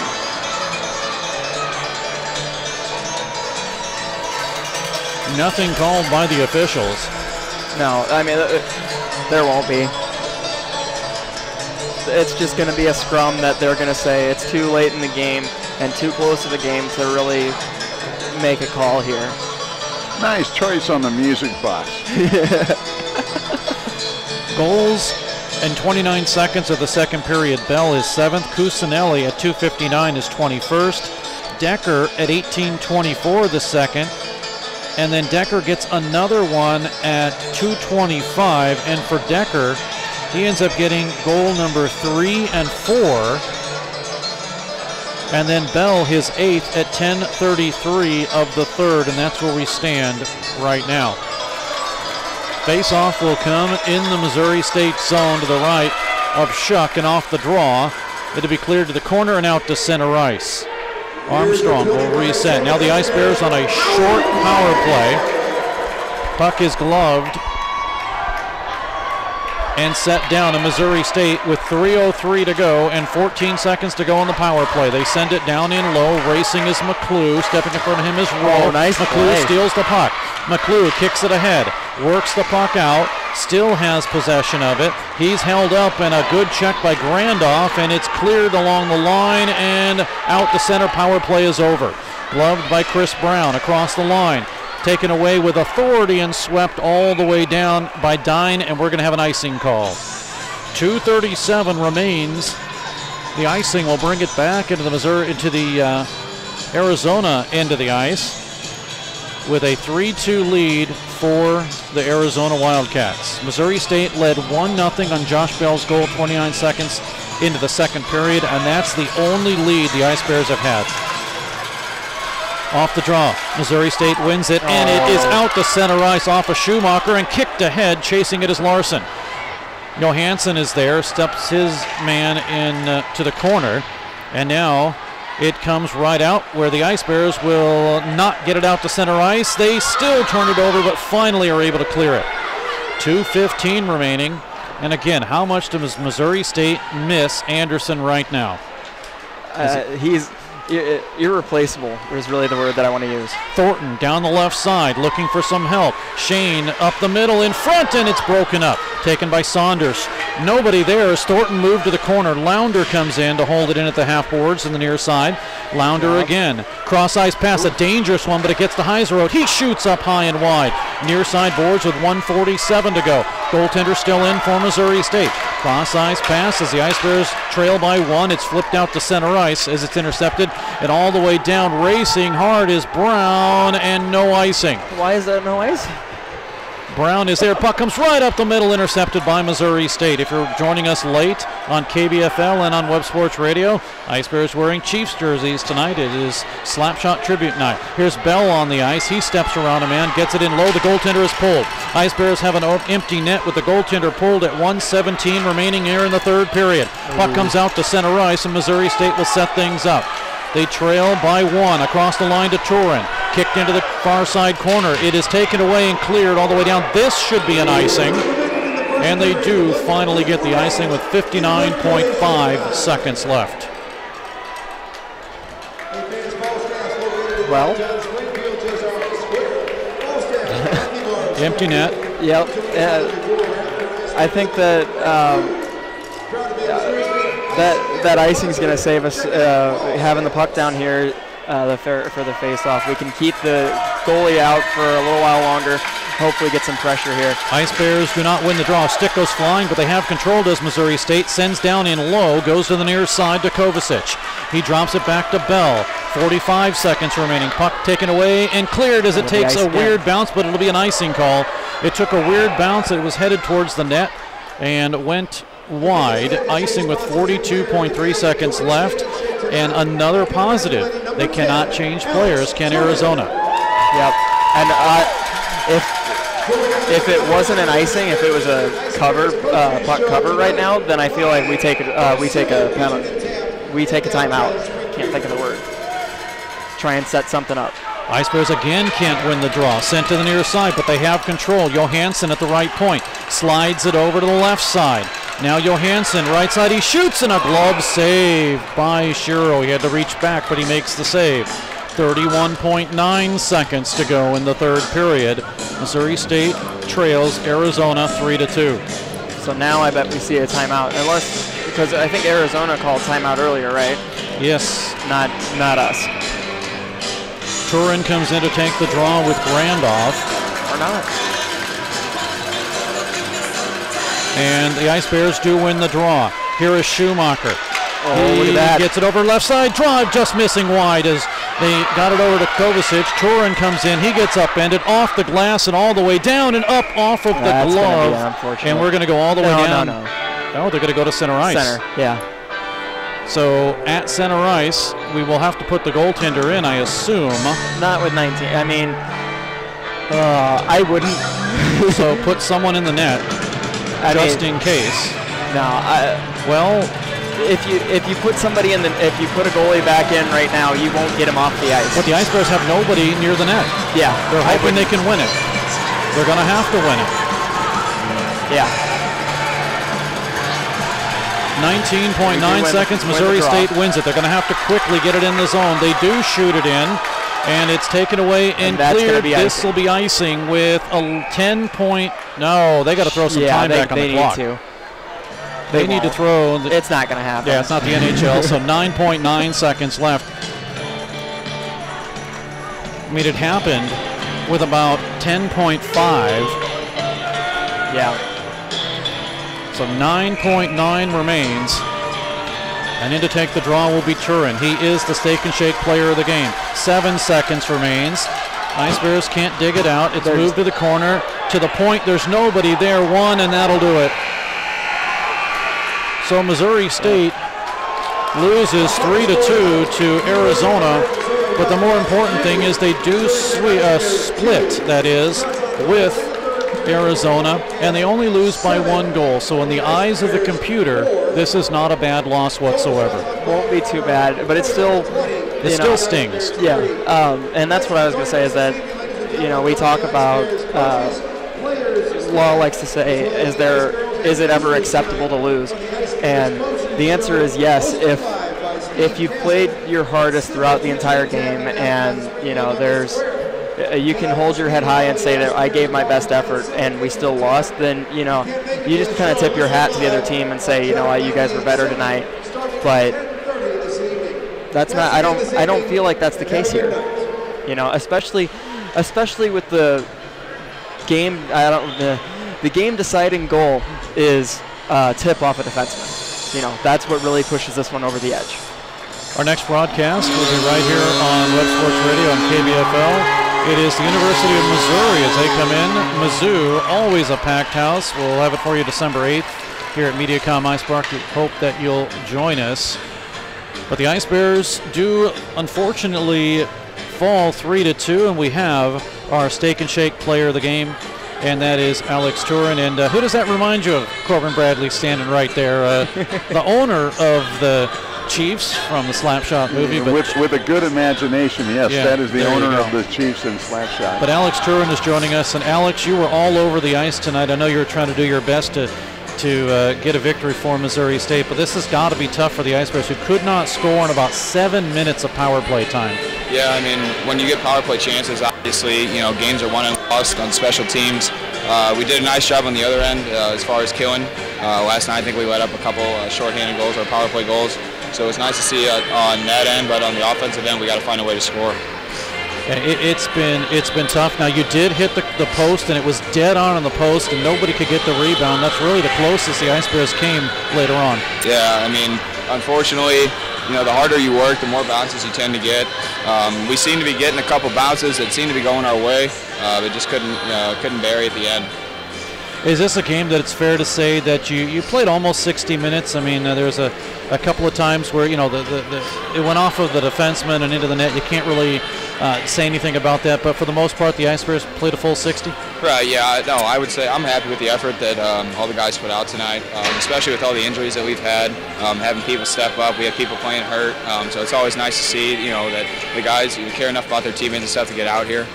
Definitely not disappointed in the effort. I think all weekend, Thursday, Friday, Saturday, I think we showed about at least 45 minutes per game of effort, so it's nice to see.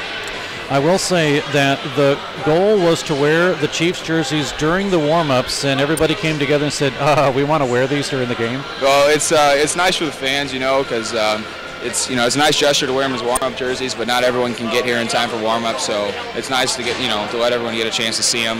It's a one-time-a-year thing, so we wanted to make it an experience for everyone. Well, it definitely was, and again, congratulations for being the Steak and Shake player of the game. All right, thank you very much. All right, that's Alex Turin winning the Steak and Shake player of the game tonight, and as he said, great thing for the fans to see the jerseys, and again, it's a once-in-a-lifetime deal. You're not, maybe in 10 years from now we have another 50th anniversary. We might do something like that. Yeah. But, you can't argue with this weekend. Missouri State takes a 3-1 win over Arizona State. They win yesterday in a wild one, 7-6, and they lose by 1 goal tonight. Cannot at all fault the team for this weekend whatsoever. No, overall the weekend is successful is what I want to say. Like we come in and take it from ASU and split with U of A. I mean, it should be good in the rankings for us. So that's especially with only a 1-goal differential today. It's not. Oh, Dan, hold on. No, wait a second. Dan wants to. He wants to get us once again. All right, there we go. Oh, let's take it and make it official here, and trying to be Jim Carr. Sure. Yeah. And carrying it off very well. Now you realize we have a coach's show to do in less than an hour on Jock 98.7. I didn't say you had to go slower. Station. I just wanted to get your picture on it. Okay. Okay. It's all good. You know I hate myself on TV, but that's I know, okay. but there you are. You're a radio guy on TV. But anyway, the Missouri State Ice Bears with a 3-2 loss here tonight. Shots on goal in the third period. 7 on Brendan Shuck, 3-period total of 20, and 4 on Anthony Shiro for a 3-period total of 30. Chad Berman's team improves to 14-6 on the season. Missouri State now 13-11-2 this season. But again, a good game for Missouri State here tonight. And like I said, we will have the Ice Bears Coaches Show. That'll be coming up on our sister station, Jock 98.7 FM. We'll do that in a little bit less than about an hour, so we're going to head on down there, get off the air here. But again, thanks for tuning in on KBFL 96.9 FM and on 1060 AM. I'm Steve Casson for Dan Lee and for Marshall Gievers, as the Ice Bears unfortunately come up short here tonight. Goals by Bell. He had 2 of them. Decker had a couple of goals, and the final one by Cusinelli. That'll do it. Good night, everyone. You've been listening to Missouri State Ice Bears Hockey with your hosts, Steve Casson and Dan Lee.